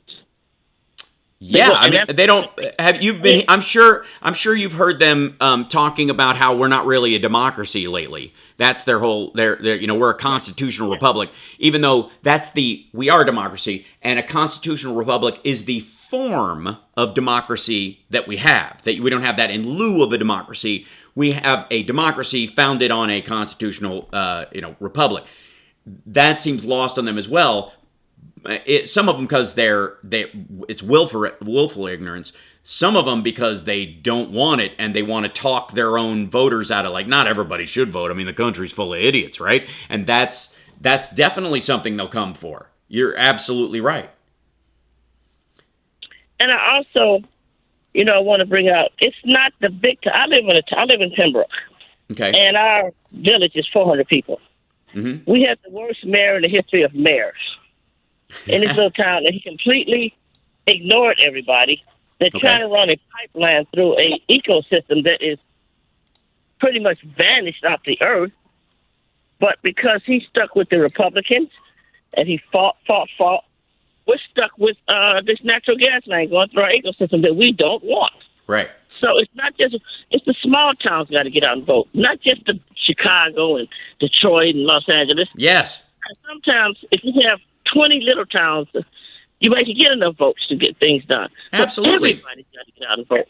Absolutely. Every single time we are, our democracy is, at one point, how can you even clamor about the voting rights of people being denied or your own voting rights being denied if you don't exercise it? You know what I mean? It's hollow words to some degree. I mean, I don't like it when, I know there are plenty of people on the right, like the Paul Weiser crowd, who don't want people to vote, and they've talked about this forever, and they're actively pushing against it. But when it's Democrats or left-leaning independents, in theory, who don't vote and then clamor about what's happening in Georgia, what's happening in Florida, what's happening in Texas, what's happening in Ohio with redistricting and driving people out, then and yet the whole rest of the time they're talking people out of voting. It's disturbing to watch. It's gross. I find it grotesque. I find it horrifying that these rights were fought so hard for so many people, and then they're just like, yeah, I don't know if I'm inspired this year. You know what I mean? And again, it's like going to the gym. You get up in the morning and you go. You don't go, I haven't seen any progress. I've been doing it about 3 weeks and nothing changed. Right. What's going to happen to Brown versus Board of Education? Right. What's going to happen to all of these? They were all decided before the majority of the country was for it. And that's the predicate of this decision. They were all decided before most of the country was for it. It's horrifying because that's the basis. I'm really scared that we're going to lose this country, period. And by the time people wake up and get off of TikTok, it'll be too late.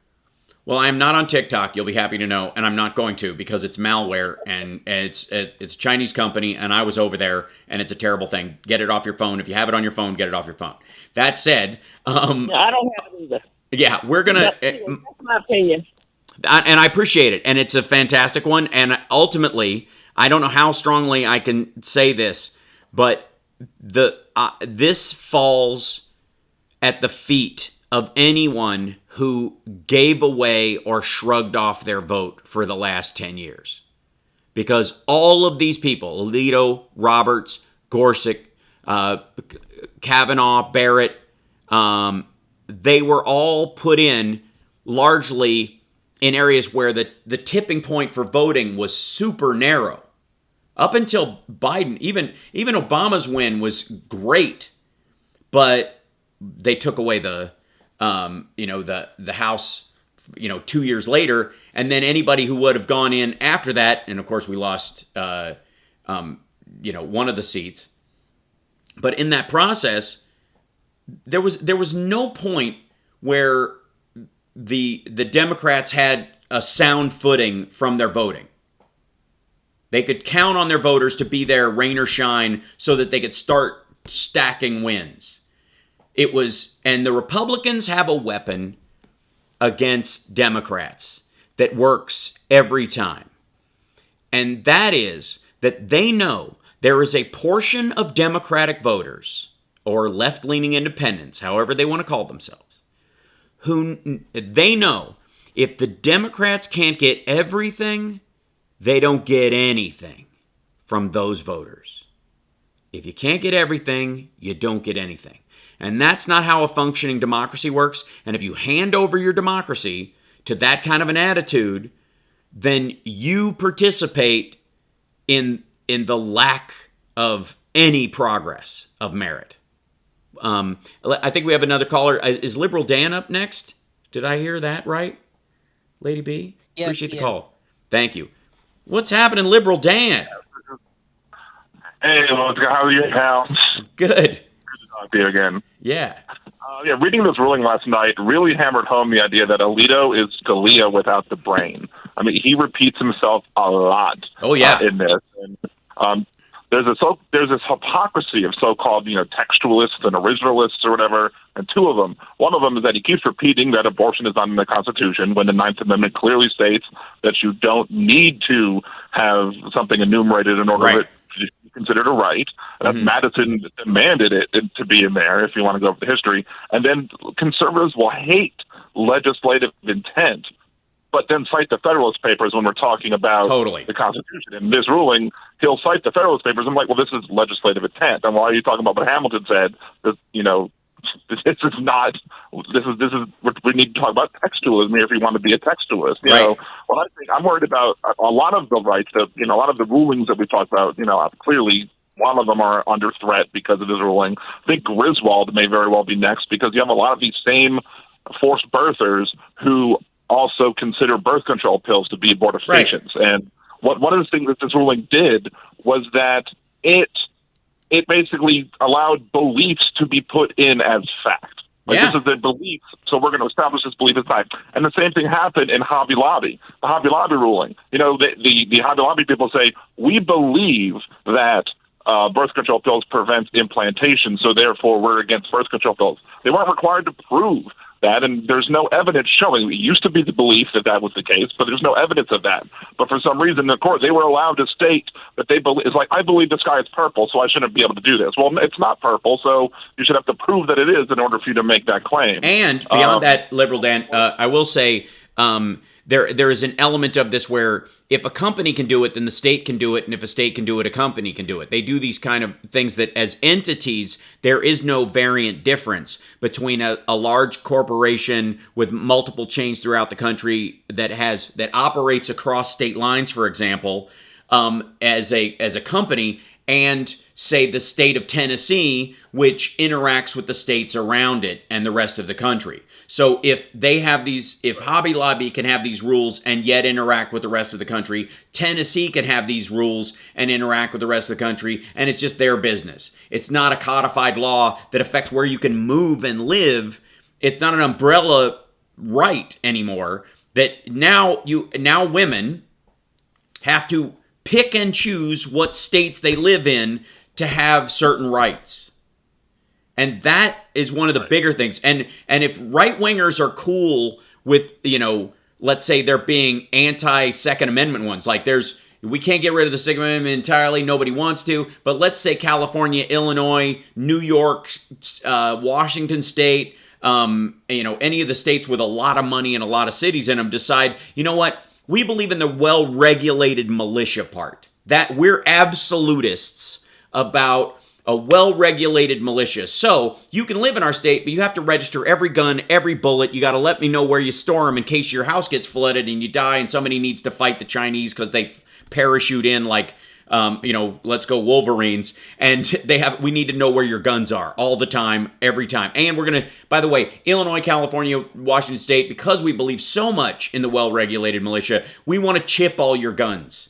Any guns sold or made in California, because it interacts with the rest of the states. If you make a gun in California, we put a chip in it that you cannot remove, that it's like in the housing, and it's in a different place in every gun, so you can't find it. And if you sell it in Tennessee, that gun is a trackable California gun. Like, that is absolutely a possibility. And yet they don't seem to recognize that this is the seed that occurs that makes that possible. They don't get the unintended consequences of what they push as well. Right. Spoiler alert on the entirety of the ruling. There isn't much about modern legal theory that I found, of just that people should get to vote on rights. 30 pages of it is an appendix listing all of the laws that ban abortion when they were passed, and a lot of these were passed prior to the Civil War. And I don't know why we should be listening to when thinking about modern laws, to people who believe that we should be able to own other people. His ruling is basically an appeal to tradition, which is a logical fallacy, and I'm completely dumbfounded at it. And you brought up the 13th century treatise. Right. Why would there was another, I don't know if you mentioned this one, but there was a 17th century discussion about British Parliament. Why are we talking about and determining whether or not something is legal in our country about something that the British Parliament was discussing? Didn't we fight a war?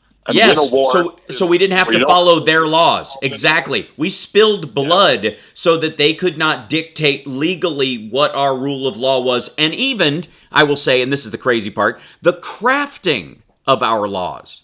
That part of the reason we fought the Revolutionary War, beyond taxation not being under a monarchy, and why the rule of law matters in that sense, is that the United States gets to craft its own laws by the system in which we choose to do so. And so any law that existed is basically zeroed out because we would like to define what our laws are, and we did through a constitution. Amazing to me. And one of the biggest lies that conservatives tell is the idea of so-called states' rights. States don't have rights; they have powers that are given to them by the 10th Amendment. People have rights, but they conflate the two, and then they try and argue that a power should be able to circumvent a right. And one of the most disturbing things that Alito said in this ruling was that individuals should have to come to the court and prove why they should have a right. And that flies in the face of the idea of what they like to call natural rights. They've completely done a 180 on that one. What should happen, and it doesn't, but what should happen is the state should have to come to the court and explain why it has the authority to restrict a right by any stretch of the imagination. But that's apparently no longer an idea. The conservatives don't want limited government anymore. Well, that would be limited government, and they don't want that. They also would like, and again, this goes again towards that argument I was talking about before about us not being a democracy but a constitutional republic, that the republic itself has more rights over you if you live in that state than your democratic vote is worth, even if a majority of the people within that section of the republic, in this case a state, want something different, hence the Electoral College. Hence them being able to choose different, alternate electors and all that kind of stuff. And by the way, part of this is good news in that they can't see a future where they're winning on the merits. One of the reasons why all this is happening, why they're having to pack the court with conservatives to get this done, why they're having to get loonier and loonier voting laws in all these countries is because their ideas, when they bother to have them, are incredibly unpopular, and the only times that they actually gain any ground about issues or that they have an opinion on is areas where there's even an unfixable reality, or it requires them to come to the table to get something done, and all they have to do is stand back to keep the problem rolling, namely the border and issues with women's rights and the like. If they, I mean, these are the people who held on the Violence Against Women Act. Why are we surprised? No one is. The only surprise, yes, and right. Go ahead. If a conservative wants to tell you now that we don't live in a democracy, which they love to tell you, right? Just point at this ruling, because at the later part of the ruling, he says we are in a democracy. Right. So you could say your boy Alito says that we're in a democracy, and as his justification to overturn 50 years of stare decisis, Roe v. Wade, Casey v. Planned Parenthood. I mean, there are many judges on that court who flat out lied under oath that they respected Roe v. Wade as the law of the land and that they supported stare decisis. But one of the worst is Alito. At least when they ruled on that first Texas law where they required admitting rights for the doctors, Roberts voted against that initially, but then when the Louisiana law came up the next year that was identical, Roberts voted to uphold the Louisiana law because the year prior the court had said it was a law and that this is not constitutional to have in a law, so therefore we're going to uphold stare decisis. But now Alito rejects it from the beginning. He has never respected stare decisis. He jumps back. He jumps back before the stare decisis decisions occurred. That's how he gets around it. He's literally going, you know what, now that I look at it, because in the 1700s, abortion was illegal, largely because even attempting it would end up killing the woman. Like we're talking about ages where, like a period where women often didn't survive childbirth on the regular. Throughout the world, much less what we consider the first world. But everybody likes to think like history started in 1975 as far as our interaction together. Whenever the first personal computer showed up, that's when life started. We're way over time, and I appreciate it because I love talking to you, Liberal Dan. It was nice being on your show the other day, and I will be back on again if you'll have me at some point. By the way, tell everybody. Tell me, is there a website for your show in particular? LiberalDan.com, at LiberalDanRadio on Twitter is there probably the best way. Awesome. Cool. Well, thanks so much for calling in. We'll be back right after this. I'm Hal Sparks filling in for Joan Esposito.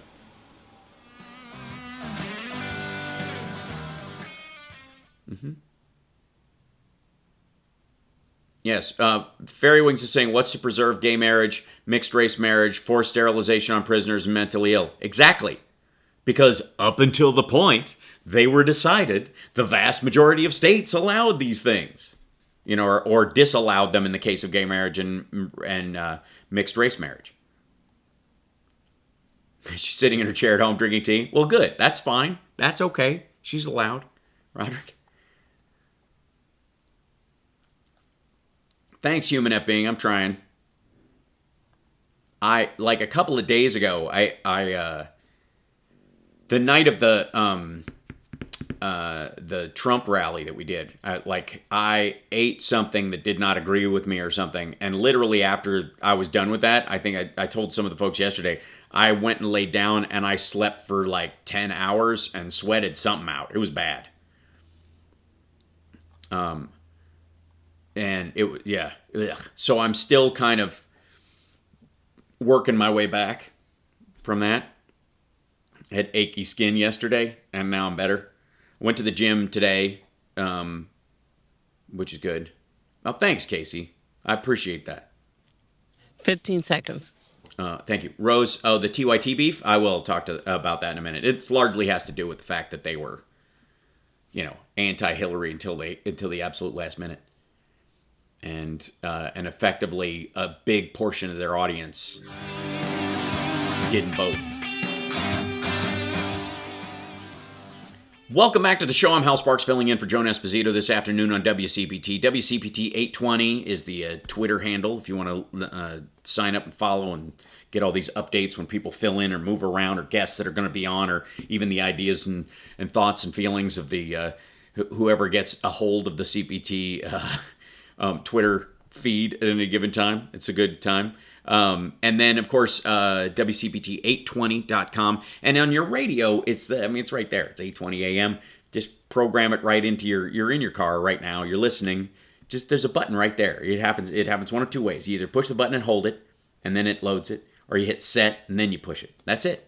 Then you're done. Then it's always there, always readily available. And so when you're up on a Saturday morning when my show is normally on, you can just go, button, there he is.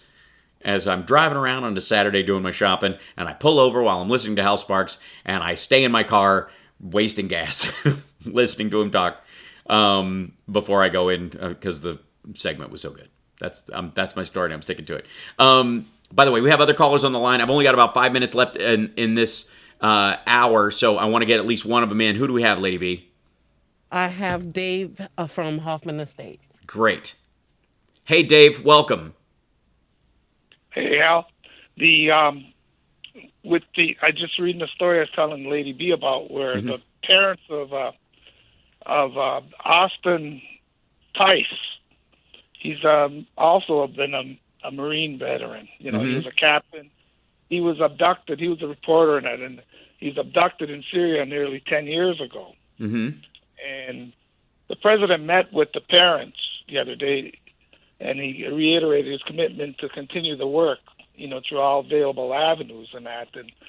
And Deborah, the mother, Deborah Tice, was introduced Saturday as being in attendance at the White House Correspondents Association dinner, where Biden paid tribute in the remarks to journalists who are missing or detained. Right. And Biden also said at the event that he wanted to meet with these people, and he did today and stuff. And that's great. This got, a little bit more renewed attention after the other week when that Marine veteran Trevor Reed got, released in that. Got brought home, right. Russia. Yeah, he'd been there since 2019 for most people that don't know. But sorry, go ahead. No, and I was going to just say where he I was reading where under Obama and Trump, he's been in prison for. Right. And Trump people, they tried talking to swap, but there was a deal, I think, with Syria that there's only so many of the troops on the ground, and they didn't want to, that he wasn't. They seen it undesirable for their policy goals. They said that Mike Pompeo had seen it as undesirable for their aim in early 19 to keep a certain level of U.S. troops in Syria. Well, and also look at how the Obama administration versus Trump, the Obama administration went in after we lost we had the soldier that went AWOL, and then we went and we got him out. We traded for him as well, and everybody was complaining that that we traded for this guy, and because he was a deserter or what have you. And the idea was, look, we don't leave people behind. Period. End of story. And that was adopted as as their predicate on these things. When Trump came, it was like, well, if I want to look like I'm making deals, that's the only time I care. And we weren't dealing with Assad at all in that circumstance, and largely we were dealing more with the Russians under Trump, because he was basically like, which base do you want when we're gone? And acting in many ways against our own interests. So there was no reason why they would go after him in that circumstance. And it was still a relatively new thing when Obama was in. Yeah, and then that also said that the Tice family had learned in mid-2020, an excerpt from that Bolton's book, The Room Where It Happened. It said that Bolton said that not everyone was on board with the idea of prioritizing finding their son. Yeah. Well, and that's going to be, all of those cases are always complicated. They require mature reasoning, long view of what the worth is of trading certain people for them. What's the easiest way to get them out with the least give? That's always going to be part of it, because you don't want to give somebody back a terrorist or an organizer that's going to end up killing, tens, if not hundreds of thousands of other people, whether ours, theirs, or someone else's. So they have to weigh that against it. And that takes maturity. That takes care. That takes, a responsible nature, not this like, well, I'll do him a favor and I'll let this bad guy go if he just lets this guy out because it'll give me good press, which is where where Trump landed on a bunch of these things, unfortunately. Yeah, this man that said, he had deployed twice to Iraq and once to Afghanistan. So I think, right. Hopefully, by getting a little bit on this, 50,000 watt blower or whatever it is.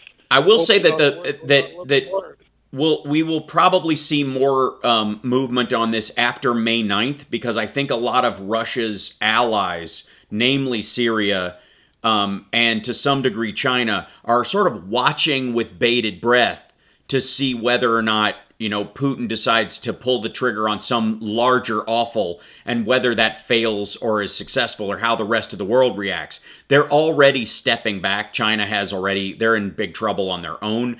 But it will be curious to see whether Syria, because they're probably one of the strongest Russian allies, consistent Russian allies, especially in the Middle Eastern territories. So there's a very strong idea that they might just decide that, the worm has turned, and they might look for friendly gestures, because it does not look like Russia is going to succeed in any of this stuff. And to do so, they, to even, reset and feel like they're moving forward on a militaristic level, they're going to have to do something genuinely awful, which the response from the rest of the world, namely, people are thinking tactical nuke, but the rest of the world's response would be, clear and concise in a way that in very few areas it is left to be. So, fingers crossed.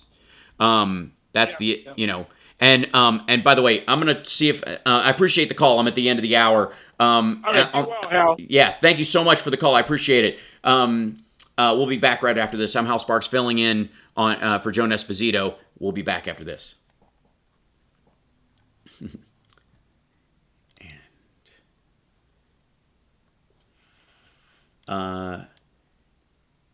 Phil, if you want to join us in the top of the next hour I can give you the first segment. It's not my show, so I can give you the first segment. They've got another guest coming on at the half-hour point. If you want to jump on, we can talk about this a little bit. And then I've got to take calls in the next block, and then if that's cool. Yeah, Brittany Griner, Jonathan brought her up. She has been regarded by the State Department as unlawfully detained. The unfortunate part is that she's now a trading piece.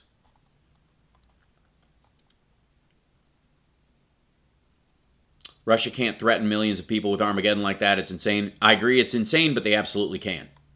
The question is whether that threat is real.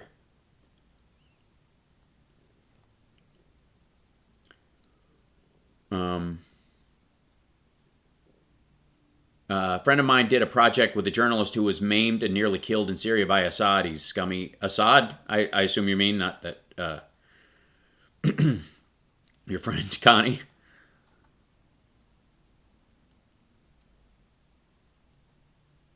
A few of you have been reported for spamming and other things. I think there's some funkiness happening at Facebook. It happens on a cycle. I've seen this happen a bunch of times. I apologize, like Joey. It's very odd.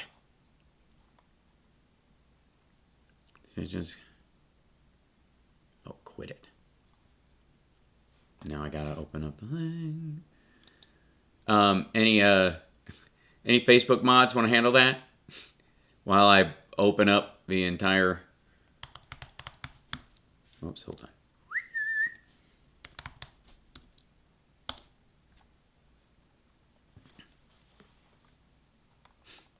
on. Okay. Can you explain the new howitzers, if possible, in Ukraine? Oh, there's a couple of those things. I mean, we're giving them, the UK's giving them, and the French are giving some that are on trucks that can move very fast, which is a good thing because you want to be able to fire for a little bit, and before they can triangulate where you are, you can move them again. The Russians do not have that ability currently, which is very odd.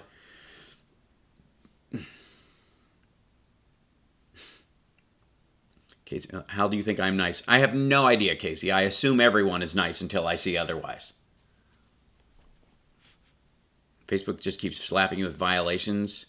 It is, yeah. Yeah, Facebook has many lurking trolls who report just about everything. Let me see if I can do something in that area. I don't know if it's let's see. Maybe I have to do it on here. Hold on. Maybe there's perhaps on my iPad, it could be a way of handling it. Let's see, Facebook, you crazy thing. I think I got to go into the business. Sweet, there you go. Hey, Hal? Yes. Hey. Hello? Can you hear me? Yes? Yeah, it's World Press Freedom Day. Oh, yes. Great. Hi. So hi, Matt. Hey, how's it going? We should point out that should give credit to Politico for the great job they did. Yes, and I'm going to have my buddy Philip Ittner on in the next segment. He's in Ukraine. Great. Yeah. Yeah. If he can call in, that's the question, because he's good. It's a, and basically it's the same way you get in as before on Ecamm. Phil. Talking to him at the same time. Oh, yeah. Okay. Yeah. Okay. All right. Yeah. All right. Good luck. Thank you. Yeah.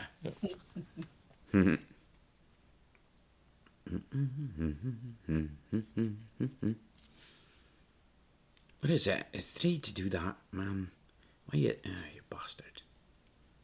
There we go.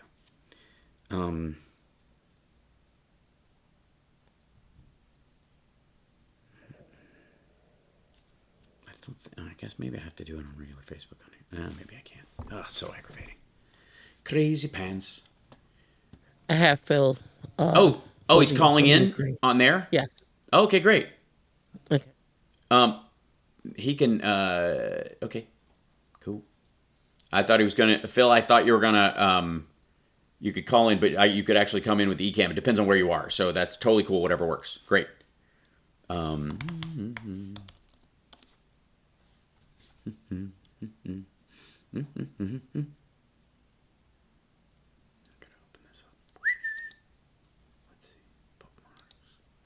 Opening up. I'm trying to fix something. Here we go.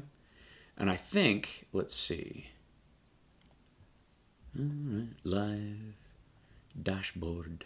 Let's see. Ooh, wrong one. Go back to that. Why does it always reset to that? I don't know why. This is always something I could have done before the show, I suppose. There we go. All right, now. Creative tools. Go to the live dashboard. Excellent. I think this is the live dashboard. Okay, it is. 1 minute. Thank you. Tools and settings. Settings. There we go. Go back here. Just checking some stuff.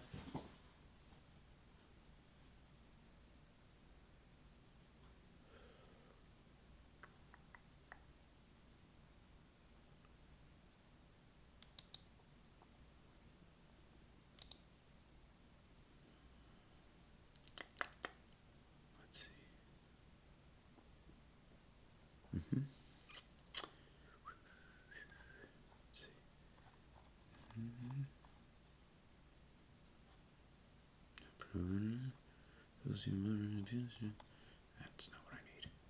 You big dummy.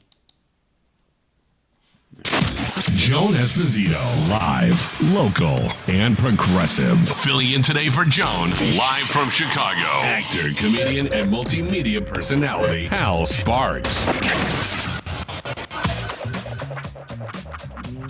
Welcome back. I'm Hal Sparks, filling in for Joan Esposito. On the line with us is my dear friend Philip Ittner. He is in Ukraine right now, in Lviv. And since it's World Press Freedom Day, I can think of no better guest to have on right now than somebody who's actually in Ukraine, seeing what's going on there. There's been a lot of conversations we've had on the side about some things and in Philip's area of expertise. Is he with us, Lady B? Do we have him? Yes. Excellent. Philip, are you there? Howdy, Hal. Hey, there he is. I am. Thank you for taking me on World Press Freedom Day. I know that there's a lot going on domestically, so I appreciate you taking the time. Yeah. Glad to. So a couple of things. Let's yeah. Yep, go ahead. Let's start with the bombing that just happened there, and kind of catch us up on that, and then we'll work backwards from there. Yeah. Okay. Good idea. So about 3 hours ago, we had 3 missile strikes here in Lviv. We have had the occasional air raid sirens and the occasional instance of being struck. I would say this is probably the most significant we've had, save perhaps that strike about 2 weeks ago on the train station. We got hits. It does look as though they hit some sort of substation. There's electricity out in certain sections of the city. Water has also been affected, but it is amazing to see that, just minutes after the strikes, people were already back on the streets. There were musicians out playing and busking and trying to kind of calm everybody down, but nobody panicked. Great. The resilience of the Ukrainian people abides, and not the best of days. Never is, and we don't have the body count yet, but surely there will be one. But it is the first time that we've had a strike here in Lviv that has affected the infrastructure of the city itself. As I mentioned, the prior attack was at the train station. That was our most significant attack prior to this. And those were a lot of misfires. They didn't really hit the train station. So this is the first time they're hitting something that is going to affect Lviv for the foreseeable future, and that means a lack of electricity and water for some people. Yeah, I'm guessing the part of that is the concern is that will grow and metastasize, that they will attempt it. The reason you hit infrastructure like that is the assumption that later on you're going to use, you're going to attack in a way that now the lights are out so they can't see you coming in a sort of a practical sense. That's always the concern, I would guess. I think, Hal, I think there are a lot of levels to it, frankly. I think there's a lot having to do with the run-up to May the 9th, which is a huge date on the Russian calendar. It openly been stated by Putin and the authorities within the Kremlin that that there will be some sort of significant development in the run-up to the 9th of May, which is, of course, Victory in Europe Day. But I also I have noticed around town an increased amount of police presence and militia presence. Well, militia. There are territorial army units in town, and they are searching cars and stuff. So something's up. They clearly have some intelligence about somebody trying to get into town. But we can expect this week to be very active as we get closer and closer to the night.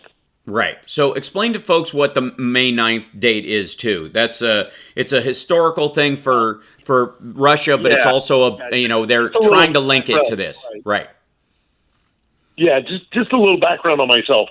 I lived in Moscow, and I was a CBS radio reporter back in the late 90s, early aughts. I saw the demise of the Yeltsin era and the beginning of the Putin era. So I have seen with my own two eyes the Victory Day parade that happens in Moscow every year. And we have to recognize that for the Russians, the narrative of what happened in the Second World War, what they call the Great Patriotic War, is very much living history for them.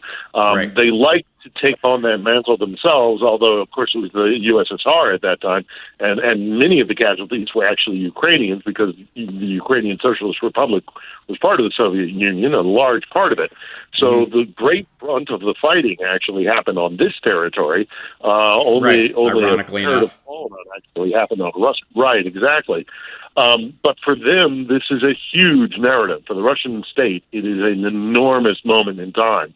And every year, as I say, I lived in Moscow, every year it is the 4th of July mixed with President's Day, mixed with every other kind of patriotic, Thanksgiving even you could throw in there. Right. It's an enormous day.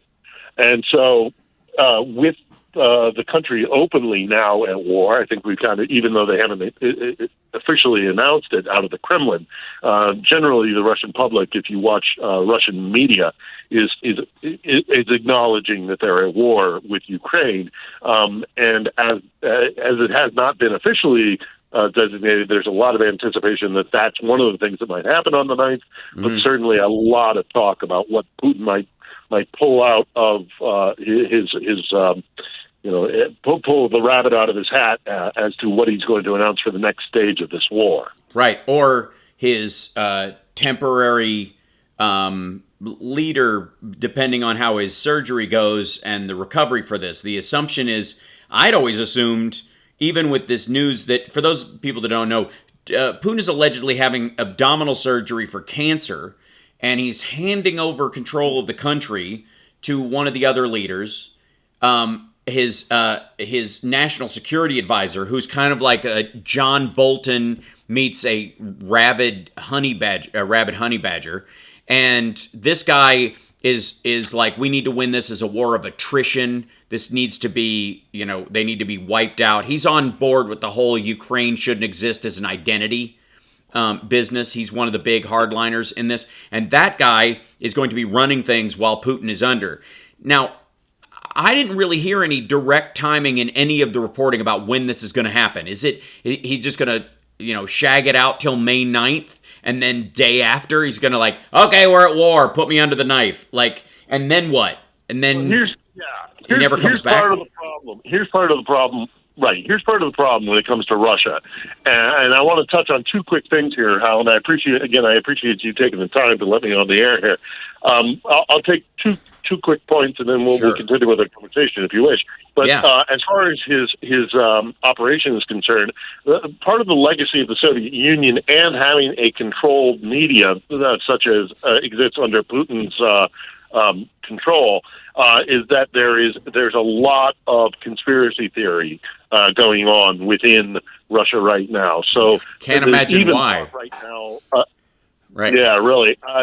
There's even talk in certain sectors of the kind of Russian blogosphere and the people who kind of circulate around what used to be done with kind of an underground railroad of kind of information that existed in the Soviet Union. Well, that's kind of been renewed under Putin's control of the media, and a lot of people are saying that this might be kind of a smoke signal, or this might be a kind of a pretext for actually getting Putin out of the Kremlin. I don't want to give oxygen to that kind of stuff, but it shows the kind of misinformation and confusion, conspiracy theories that exist in Russia. But then I also want to touch quickly as I can. Hold that thought, because I'm going to have to hold you through the break to do it. Let's grab a break, and we'll do that when we come back, because it's no better tease than a Philip Ittner second point. I think we'll be back right after this. I'm Hal Sparks. I'm filling in for Joan Esposito. We'll be back with Philip Ittner, who's live in Ukraine, and more of your calls after this.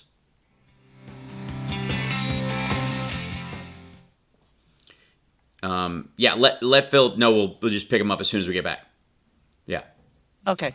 And people on Facebook, I have changed the settings there so that people can't interact with the chat unless their account is more than 2 weeks old.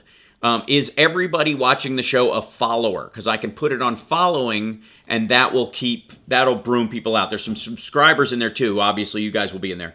But I just want to find a way that I can best do that without, undermining you guys being in there. So it's quirky over there. These people are, Facebook's a mess with their chat. Hopefully that helps.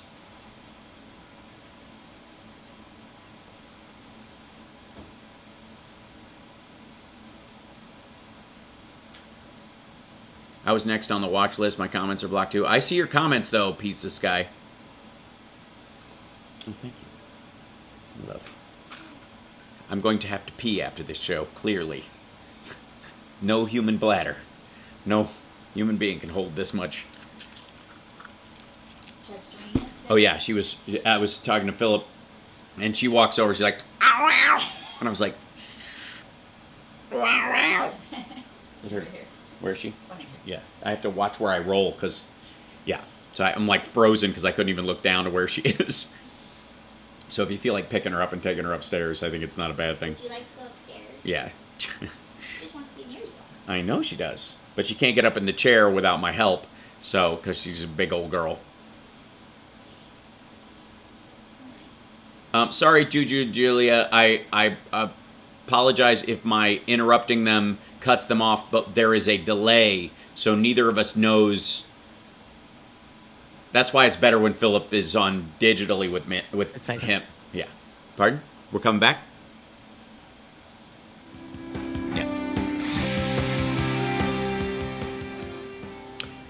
Welcome back to the show. I'm Hal Sparks, filling in for Joan Esposito. Philip Ittner is on Twitter if you want to follow him, at Philip Ittner, 1L, 2 T's. So, Phil, you had a second point you were going to make before we went to break. Yeah, go ahead. Yeah, again, I get to capitalize on and appropriate your audience, and now Joan's audience, apparently, Hal, so I appreciate that. Hey, man, I do what I can. There you go, buddy. The whole narrative about NATO expansion being the issue here, and the voices we're hearing coming out of Russia about the purpose of this war to be the destruction of a Ukrainian identity, and there really is no such thing as a Ukraine. Right. That is a narrative that has existed in Russia for literally 500 years. Mm-hmm. So this is not something new. Okay, this is a long time coming. And what I have said for many years that I thought what Moscow was afraid of was a democratic Ukraine because it would show a Slavic democratic state. Mm-hmm. But I think it's bigger than that, actually. As I now here, I've been coming to this country, as you know, for 21 years, and in the last few months of this war, it's occurred to me that actually it's bigger than that. It is that if there is a European Slavic democratic state, that it will challenge the idea of who gets to be the arbiter of what it is to be a Slav. Heretofore, that's been Moscow's role, but if you know your history, actually the birthplace of Slavic identity is here in Kiev. So they are definitely afraid, and have been for centuries, literally, that if there is a European-leaning, independent Slavic state, and before there was even democracy in the mix, but let's just throw that in there for good measure, it will be a direct threat to their call to being the arbiter of what it is to be a Slav.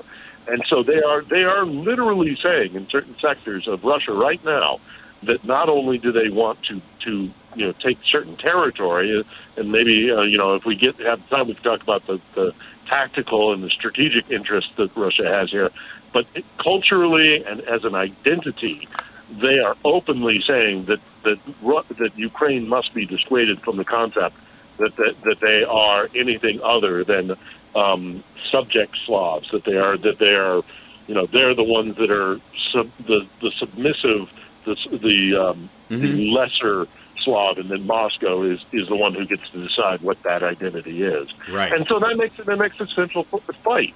And so these people are going to fight as hard as they can, not only for democracy, which they of course do really want, but because Russia is openly saying, and they have said for centuries, quite frankly, that they want to destroy the concept of a Ukraine.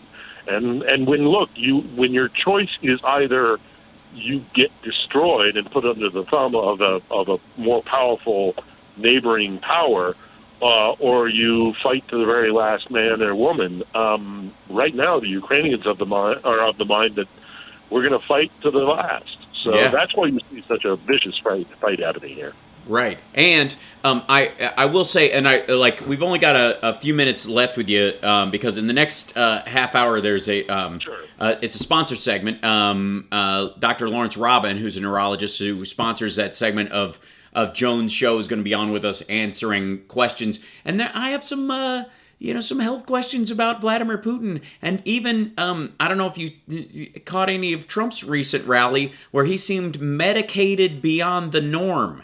He was medicated to Don Jr. levels, it seemed.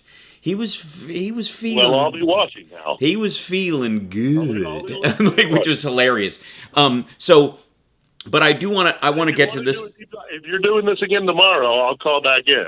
Oh yes, yeah. No, you and I will. I'm not doing the afternoon tomorrow, but I do have my morning show tomorrow, so I would love to have you on if you have time. That said, and by the way, follow at Philip Ittner, and you will see he's got a vlog on YouTube of his time in Ukraine if you want to watch it. It's great stuff, and I have to say I was lucky enough because he was a guest on the show that at the tail end of the show, a woman was singing in the street, and both of us he brought us over by the window, and we were all listening to this woman sing.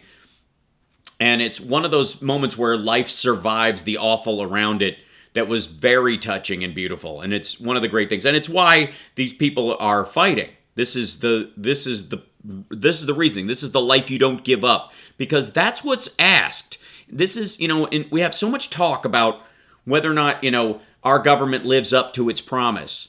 And that's worth having. That is genuinely a good conversation to have. It's necessary to a democracy. But you don't write off the democracy itself and go, what's the difference between this and what they have in Russia? There's a huge difference. There's an enormous difference. And letting them run our country or any other country against its will, like they want to run their own, much less how they want to control the existence and therefore the non-existence of the Ukrainians, is madness. I don't get it. The 6 of one, half dozen of another, especially at this point, right? Especially now. We absolutely have to support. We absolutely have to support the Ukrainians, and I don't just say that because I'm here, and I don't just say that because I've been coming here for as long as I have. This country has tried to have democracy for centuries, and because they were on the doorstep of other European powers, unlike a certain 13 colonies that I can mention, who had an ocean between their powers and them, right. That any kind of nascent beginning of a democracy in this particular part of Europe was quickly crushed because empires, most of whom were still controlled by basically feudalism and czars or kings or what have you. They put that down too sweet. So there have been several attempts in this part of Europe for there to actually be liberal democracy before, and every time they've tried it, it's been squashed quickly. Right. So it's their time now, and the feeling on the ground. I can tell you the feeling on the ground here, and the feeling on the ground here is this is it. We're not. This is the last time. We're not. They've had a couple of brief instances of democracy and independence in this country. This time, they are determined that this is it. That after whatever happens after this war, there will be a country called Ukraine. Right. And while we have maybe perhaps thought that is something we've always lived with, well, frankly, before 1991, that was not true. So this time they are going to have a home. And currently in their current state, anyways, Ukraine has as much history and has every bit as much right to exist in the international order as Russia in its current form does itself. The shape and size of the Russian Empire before it became the USSR and after are three totally different things. And their extension out into other satellite countries and then absorbing them into the USSR and then losing them in that process is immaterial to the fact that since 1991 and afterwards, as these borders got codified, the Ukrainians got to, piece by piece, salami slice by salami slice, get to claim their own land and the existence of their own country and start to build it up into something that they could be proud of. And every time they got too close to actually, exercising their better nature, Russia would come in and knock them down in a way that same way they do with Georgia. Another empire. Right. Or another empire. I mean, the history. Look. Since 91. I would say since 91. Because again, what I'm talking about is as a sovereign country, it exists in that length of time, and it has every right to exist as much as current Russia because obviously we don't care what the Ottoman Empire thinks about stuff because it doesn't exist anymore. We don't define things based on the Ottoman Empire any more than we define things based on the USSR. NATO doesn't have to play by the rules set when the USSR still existed. It's an absurdity. And if a sovereign country wants to be a part of NATO or not be a part of NATO, that is their choice, as the Russians agreed in 1997. I'm sorry, that's my rant. I'm sticking to it. Just quickly, let me throw in here because I know you got to move on, but I'm just going to throw in quickly. I'm letting the other guys. I am a former network TV guy myself, a network radio guy. I have decided to come here independently, and that has allowed me to do something that other guys let the other guys go to the front lines or stay in camp and talk about the politics and the breaking news and the news of the day. What I have tried to do online with my blogging is to give you a little bit of context. So if folks who are hearing this really want to know why it is we are here and what it is that people are fighting for and why are the Ukrainians fighting so hard, they can go to my blog, which you say, Alan Phillip, two T's in it there. I'm on YouTube primarily, but other social media as well. But the reason why, and if you don't like the way I do it, I recommend everybody to pick up any information or research any information by our best academic on this, Timothy Snyder. But, of course, I'd prefer if you went and saw my stuff. I've tried to explain a little bit about this, why this matters so very, very much, and the history of it. This place has been the pawn of empire before for centuries, and they are finally at a place where they're not going to let Brussels or Washington, and they're certainly not going to let Moscow dictate who it is they are. They are coming into their own. I am privileged to be here. As scary as it can be sometimes, I am watching the birth of a nation, and I am proud and privileged to be here, and all of us should be supporting Ukraine. Right. And by the way, and I am proud and privileged to count you as a friend and have you on the show with some regularity and introduce you to Joan's audience as well.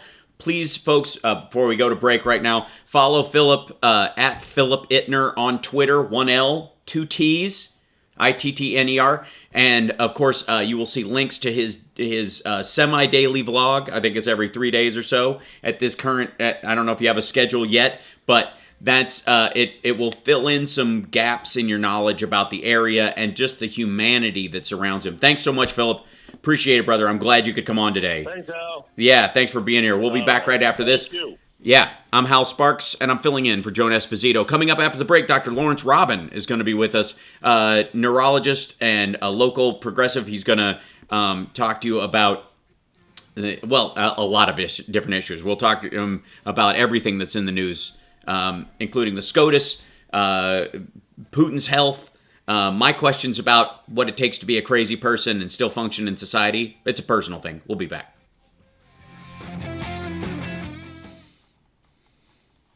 By the way, and everybody, Philip, I know you're in the chat room, so everybody sees you in there and says hi and all that kind of stuff. So, yeah, thank you, brother.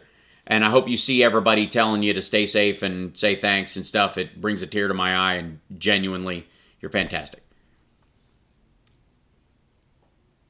White Knights like Hines and Baryshnikov. What a weird movie in retrospect, man. So strange.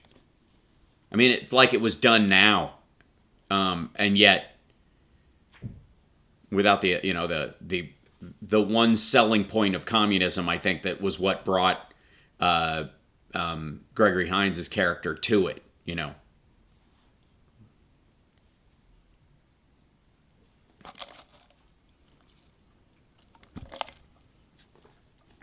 I have Dr. Lawrence Robbins standing by. Excellent. Okay, and just for the record, is he this full segment or the last half hour?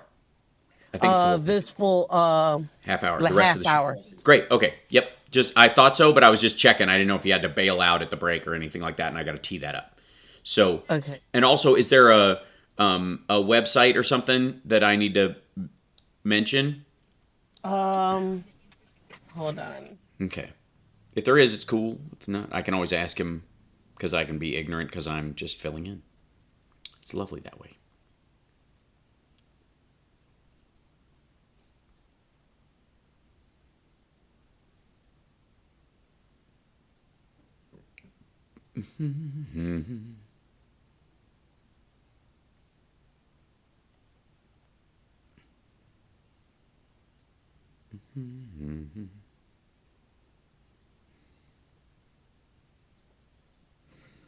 ChicagoHeadacheClinic.com.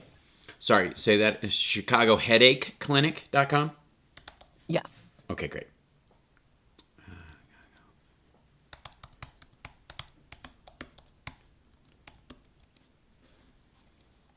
There he is.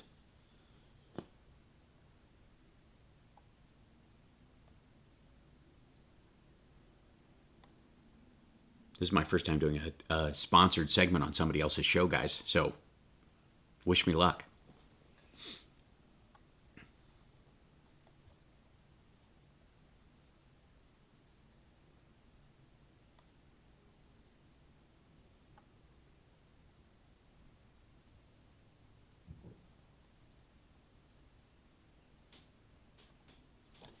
We're coming back in just a second. Just setting up. Very exciting. Thanks, Sneaker Crinkles. By the way, don't forget to like and subscribe. Give a thumbs up. Enjoy HAL Sparks Mega Worldwide. As soon as I'm done here in a half an hour, I'm going to shut this part of the show down, put up a title for the next show, and then go in my other room and do the regular show. So my ass is tied to this chair. Glued to my seat. Thanks, Nancy. By the way, if he's a neurologist and he's a nurse practitioner, Brooke Fennessy works with him.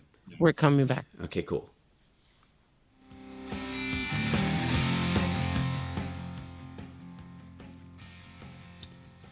Welcome back to the show. I'm Hal Sparks, filling in for Joan Esposito. Very excited to be with you today, and very excited to bring on our next guest, our primary guest of the show, Dr. Lawrence Brooks. Dr. Larry Robbins. Larry, do I call you Lawrence or Larry? Which do you prefer? Dr. Larry Robbins, joining us right now. There he is. Either is fine. Yeah.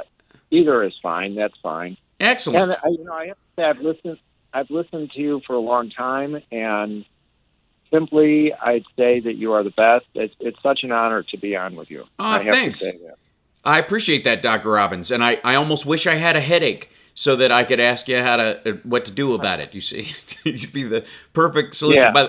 By the way, ChicagoHeadacheClinic.com is Dr. Robbins' website. If you want to check that out, he and his nurse practitioner have been treating people with cluster headaches and I guess migraines and other headaches and those kind of deals for 25 years, and I guess other neurological issues. Which I know people are going to have questions. I have one right out of the gate, and I know other people are going to want to call in 773-763-9278. But I want to know if you watched the weird Putin table gripping video. Do you know what I'm referring to? Yes, that I missed. I've been looking for signs of Parkinson's with Putin, et cetera. There's a little bit, but they tend to hide it pretty well. And if you do have Parkinson's, which has been rumored, you can take some medicine and then be okay. But I heard he was shaking at his last time, and now he has the cancer surgery. You're right. We've spent a lot of the last couple of years actually talking about one of my favorite topics, personality disorders and political cults and Putin and Trump, and a lot about Trump's personality and everything. And it's, they're all the same. But as far as Putin's physical condition, they've kept it pretty tightly controlled, what video they put out to us. Yeah, there was a video just recently where he was I don't want to say it was Erdogan, one of the other leaders, and he raised his hand to wave the person into the room, and it was shaking uncontrollably. So he brought his hand down and basically gripped his lapel, his jacket lapel, to kind of steady his hand. It's one of the ones that's making the circulation. It's very overt, and a lot of comparisons have been made to Hitler's neurological damage at the end of the war when he was allegedly, fighting Parkinson's and the like. There was also, and I think this fits more into what was going on with they would always talk about Pervitin, this meth pills that the Nazis were on that kept them awake and kind of muted their emotions enough to make them killing machines, was the theory. And that he was on it all the time. He had a physician constantly that was feeding him this like Dr. Feelgood mix of no doubt vitamin B and other stuff that at the time that may have helped, and a bunch of stuff that they had kind of dreamt up at the time historically, and they're like, oh, this is good for the vapors or the ethers or what have you. But a lot of stimulants, and a lot of stimulants give you a lot of the same, if you're overly stimulated, I mean, I'm beyond caffeine, the same kind of physical, limitations and problems that something like that would do, like the neurological signs that could be mistaken for that or similar. Oh, absolutely. Hitler was having injections of amphetamines, and he was on downers also, opioids. They didn't have exactly what we had now, but there were variations. So Right. if you take somebody with a severe personality disorder like Hitler, or Stalin or Mussolini, etc., and you give them drugs like that, it's going to accentuate their severe personality problems, make them even more lethal and crazy. And that may have affected the last year. Hitler was really out of his mind even more. Right. Somebody a little bit more rational might have given up and conceded and ended the war a little sooner, but he ended up severely paranoid.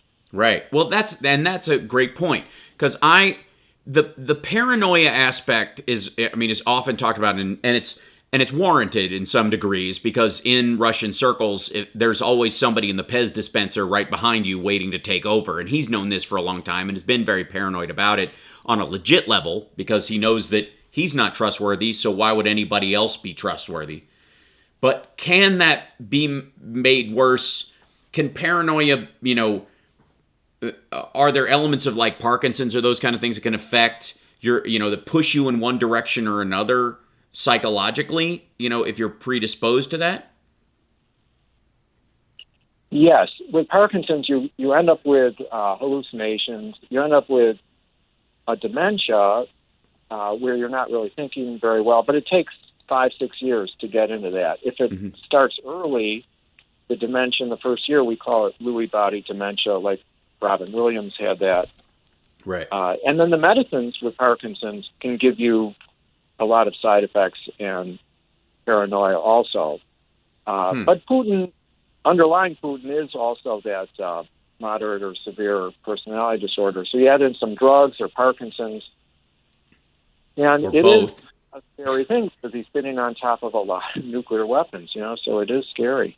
Yeah, well, the thing that I brought up is that how can he be completely sure, A, that they work, and B, that we haven't broken into their computers and pointed them all at Moscow? So if you're that paranoid, at some point it can be weaponized against you, because there's every reason to believe that, since 92, we've been all up in their computer systems. That said, that whether that's true or not, it's something I wouldn't mind him believing, because it would certainly give him pause. That said, Trump in his last rally, and I'm not making a direct Putin-Hitler correlation here, I'm just talking about world leaders in their current form. I don't know if you saw any any of the most recent Trump rally. I did the whole thing on my live stream. We went through the whole show. And I've never seen him what I would consider so medicated in my life. The closest thing is him, God bless the United States, when his teeth were kind of falling out. But he seemed high. He was lazy in his speech. He was slurring words again. He was it was like he had his groove on in the way he was talking. He was very, it's hard to say what kind of painkillers or prednisone or whatever they have him on, because he's an older man. Did you catch any of that by any chance? There's no reason to. Yes, I did catch a little. I try not to listen to too much of Trump because I want to not get PTSD. So what I did catch was your take on it. I usually listen to you on Saturday, and I got that take on it. But yes, he has, I think, an early dementia. He has a personality disorder, and whatever medicine or legal or illegal drug he's on accentuates it, where he can't remember Vance's name, and he mixes everything up. But in a lot of ways, the Trump, I think people are getting tired of the Trump rallies and the Trump sycophants, like 3 of the GOP Ohio Senate, they all sound alike, and it sounds stale, and there's nothing new. Right. So maybe it's starting to burn out a little bit, too. But political cults are tough to burn out and break into, and they definitely have a political cult. Yeah. Did you ever watch, there's a documentary on Netflix called Wild Wild Country.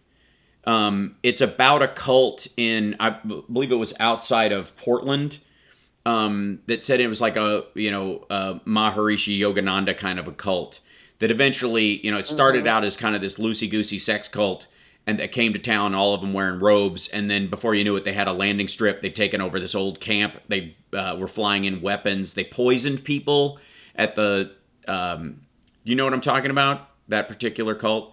Yes, I did. Yeah. I did see some of that, and it was very interesting. If you look at religious, political, and sexual cults, they tend to be very similar.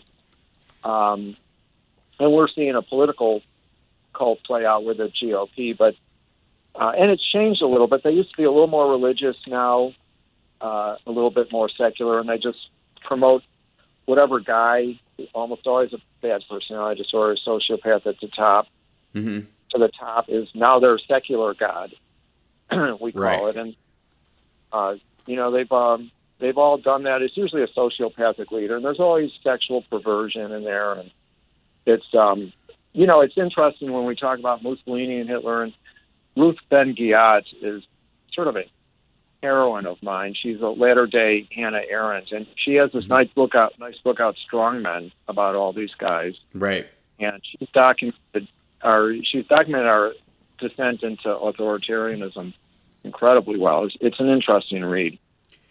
The guy in Wild Wild Country, his name is Bhagwan Sri Rajneesh, and the interesting thing about, they started the sex cult, and then they ended up, there was going to be a group, like a town vote to get them out, and they ended up poisoning the buffet, the salad bar at the restaurant in town, trying to basically make people too sick to vote. A couple people, I believe, perished or what have you, and then they all had to run off and yada yada. But interestingly enough, he had his second, the woman who sort of ran it for him, was in many ways more important to the whole thing than he was. The Bhagwan Sri Rajneesh was kind of your relatively typical egomaniac leader, but he had a woman that was his main confidant, and she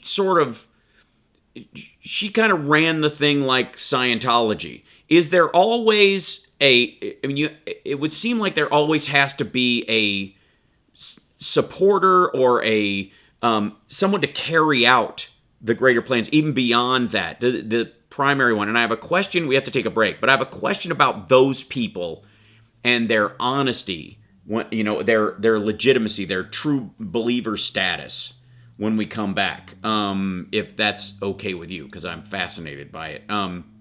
We're talking to Dr. Lawrence.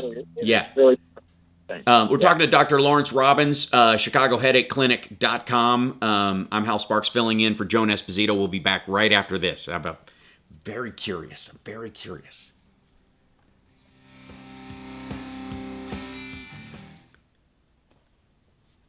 Dr. Robbins, can you hear me during the break, or is he, Lady B, can he? Yeah. I can make it work. Hold on. That'd be great. Because I'd love to, ask it, kind of tee up what I'm talking about so he understands. Go ahead. Dr. Robbins, you there? Yeah. I think it's a great point. There's always sycophants around, but often a woman. Mm-hmm. And there's also a support structure. So you've got what's the mentality? I want to get into the mentality of the people who aren't stupid but see this as an opportunity. Does that make sense? Because Trump left to his own devices without this. Thank you. Without this support structure, would be almost helpless. Right? That's what I want to get into. Yeah. One interesting, if you look at McCarthy and other sycophants, right, Pompeo, they're usually not normal people. They're right. Hold on, we'll come back. We'll talk about that. Welcome back to the Joan Esposito Show. I'm Hal Sparks filling in for Joan. She's traveling today, and she'll be back on Thursday, I believe. But I'm on the air with Dr. Lawrence Robbins. He's on, I think, the second and third Tuesday of every month, if I'm not mistaken. He runs the Chicago Headache Clinic, and we were talking before the break about, you know, the sort of psycho leaders of the world, the big...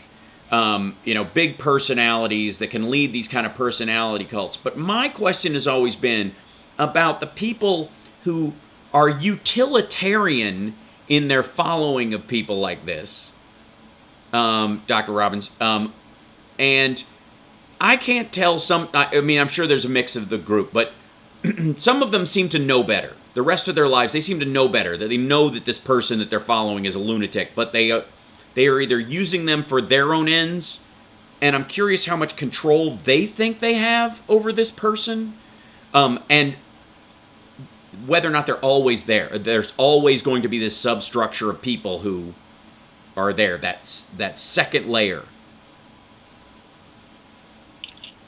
Absolutely, and this goes back centuries. And animal behavior is animal behavior. Most behavior goes to other primates and other animals too, going back hundreds of millions of years. Sure. So there's an interesting on Netflix called The Last Kingdom about 800 AD, about England and the Vikings taking over and things. And it's the same then. You had the conniving behind the king, plotting, and now we have the McCarthys and Pompeos and the useful idiot-type people who think that they can always control the person, like Trump. They thought the people around Hitler and the people who gave in and acquiesced thought they could control Hitler. It didn't turn out too well. So there are always those people, and they tend to be, they're not normal-type people or normal politicians. They tend to be fairly aggressive personality disorders who are... ruthless themselves. About 5% of the world is a moderate to severe personality disorder, borderline, antisocial, and they cause literally 98% of all of our problems. Not just world leaders, but CEOs, et cetera. I feel seen.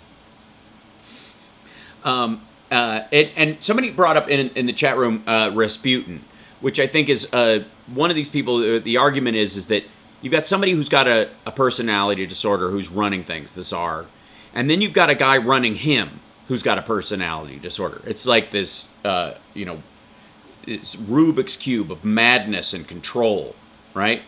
That which one is running who and how do they manipulate the other person in the situation to gain control of someone like Trump and steer him where you want. At one time seems nearly impossible by his personality, and yet is incredibly easy, because if you see a lot of his rallies, especially early on, he'll just repeat something that he just heard when he was standing off on the side of the stage, whether it's true or not, and oftentimes actually contradict his own ideas.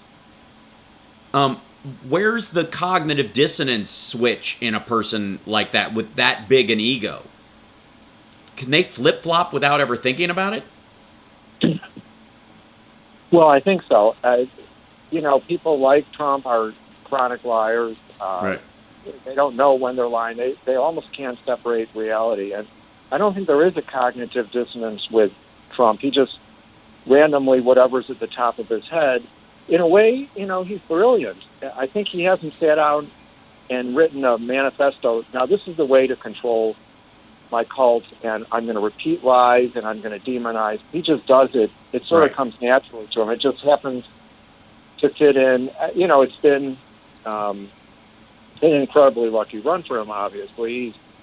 He's escaped all kinds of prosecution despite many felonies. And he has, our electoral system and the Republican primary, and we all know how he's risen. But they're all similar. Rasputin with Nicholas Tsar II was the advisor and did similar things that people like McCarthy and McConnell. Well, McConnell isn't exactly, but he's part of the major problem. It seems like he fell for the Sidney Powells of the world more. As long as you tell him what he wants to hear, then he'll, sort of act on it. It's literally because there's some people around him who had to keep Sidney Powell and Linwood away from him because he would just absorb whatever idiocy they came up with like a sponge. I have made an argument, and I'm curious your take on this. I have made an argument that it is more likely, it is less likely that he is a genius, and more likely that there is a segment of the population that is porous mentally to this kind of manipulation. And because there are so many more people on the planet, you can find access to these kind of folks, whereas a long time ago you had to walk, you had to write a book, and everybody had to be literate. So at a certain point, it just, it dried up on the path. You know what I mean? Whereas now, the Alex Jones crowd has primed a bunch of people to follow this kind of stuff. And there's almost like a program you can follow that exists on a lot of fronts, right? The crowd is there. It's not even a recognition. It's almost like a habit. Absolutely. I agree that Trump is anything but a genius. In fact, right. We were very close to losing our democracy last January or January 6th. Right. And if they had not been just bumbling morons, yep, they would. So the next person who's a little bit smarter, doesn't take that much, will take over. And, but I think if you look at people, and certainly the right-wing media and the internet is fueled, but there's been clannish behavior. We're all clannish by nature, and we gravitate towards people who look like us or are close to us, family. The old saying, I would like to have 8 cousins, but I would die for 2 sisters. We want to propagate our genes. So we gravitate towards people who look like us. It's called otherism, where we exclude others, different than racism. And clans and tribes play into that. So we have Sunni and Shia. Right. Here we got red state and blue state, and Lutheran, we got 7 different kinds of Baptist. Yeah, and can we back up the bus in our system with 2 parties? There's solutions that everybody knows can happen. Maybe get rid of the 2-party or even get rid of parties. But enacting any of these seems almost an impossible task in our system. Right. So what I'm seeing unfortunately is I teach med students all the time. I'm around young people and staff, and a frustration. I have some frustration with Joe Biden and with Merrick Garland, et cetera, and with not the filibuster, and a frustration. I just don't want people to give up. We need to keep the energy up. Agreed. I think, you can sub-tribe within your greater tribe as long, with the idea that, we're all arguing under the same kind of rules. We have lots of different teams in the NFL, and a lot of people wear their jerseys with pride and are dyed in the wool no matter where they move and when they move. They are going to, be a Steelers fan or a Chargers fan or a Bengals fan or a Bears fan their whole lives, and that's how they do. That's a sub-tribe of a greater tribe, which is the NFL. But the idea is that they're only really a fan of that team as long as they play within the rules of the actual NFL. And they don't forget that. It's kind of taken as for granted in a lot of ways. And I think what we have now to some degree is, politics is slightly different, but we live in the United States under the Constitution, and you have some folks that are a little like, I'm not sure how I feel about living under this Constitution. And it's not just one side of the political spectrum. There's 2 groups, 2 distinct radical groups that steer clear of that. But the idea is that anybody else you're talking to, the predicate should be we're talking under this one bigger tribe, which is the essence of the Constitution. Would you agree? Is that the reforming of that tribe the way you do it? Yes. And tribes and clans going back thousands of years have ways of dealing with people who get out of the norms. So there's norms within each tribe. Right. And you follow the rules, even if it's not written. And if the people at the top, like McConnell saying we're not going to vote on Merrick Garland, and throw over the norms and the rules, the rules, the ways they have to deal with them, a lot of tribes, is you get excluded, or you get your hand cut off, or you get something bad.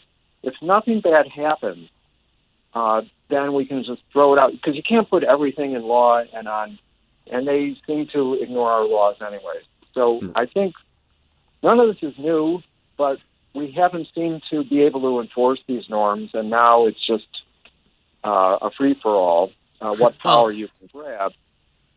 I would say the intent was for that during the Trump years. That isn't currently the case. The only thing that goes is like what constitutes a severable injury legally is the gray area that we're in right now, and it's a little too charcoal for some folks as far as how gray it is.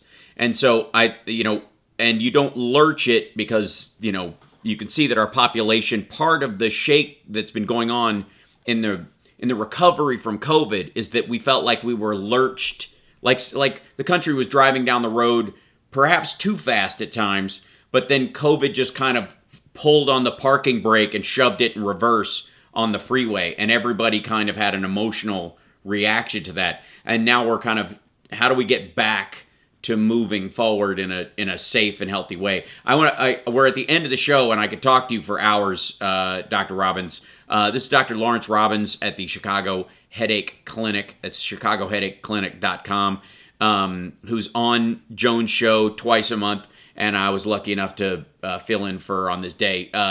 Dr. Robbins, thanks so much. I'm sorry we didn't take calls, but I had so many questions myself for you. I could talk to you for 24 straight hours. That's great. Yeah, my pleasure. And I appreciate the insights. It was great. Thank you guys so much. And thanks to Joan for letting me fill in. Thank you, WCPT. Thank you, Dr. Robbins. And thanks, Philip Ittner, and all the other callers for coming in. I will see you guys on my live stream, which starts in a couple of minutes at infotainmentwars.com. Bye-bye.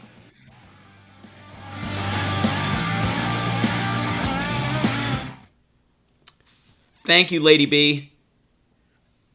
Thank you. I'm glad I got a chance to work with you again. I know. It's lovely. I missed you, and I want to hug you, and just assume that I am right now. The next person that hugs you that's a really good hug, go, this is HAL too. Just enjoy that one. That one's from me as well. I'm just saying. Thank you. All right. And I'm going to go hop over to my other show, so bye. All right, thanks, Al. Okay, yeah, cheers. Thanks, Matt. Yep, thank you. Yeah, of course.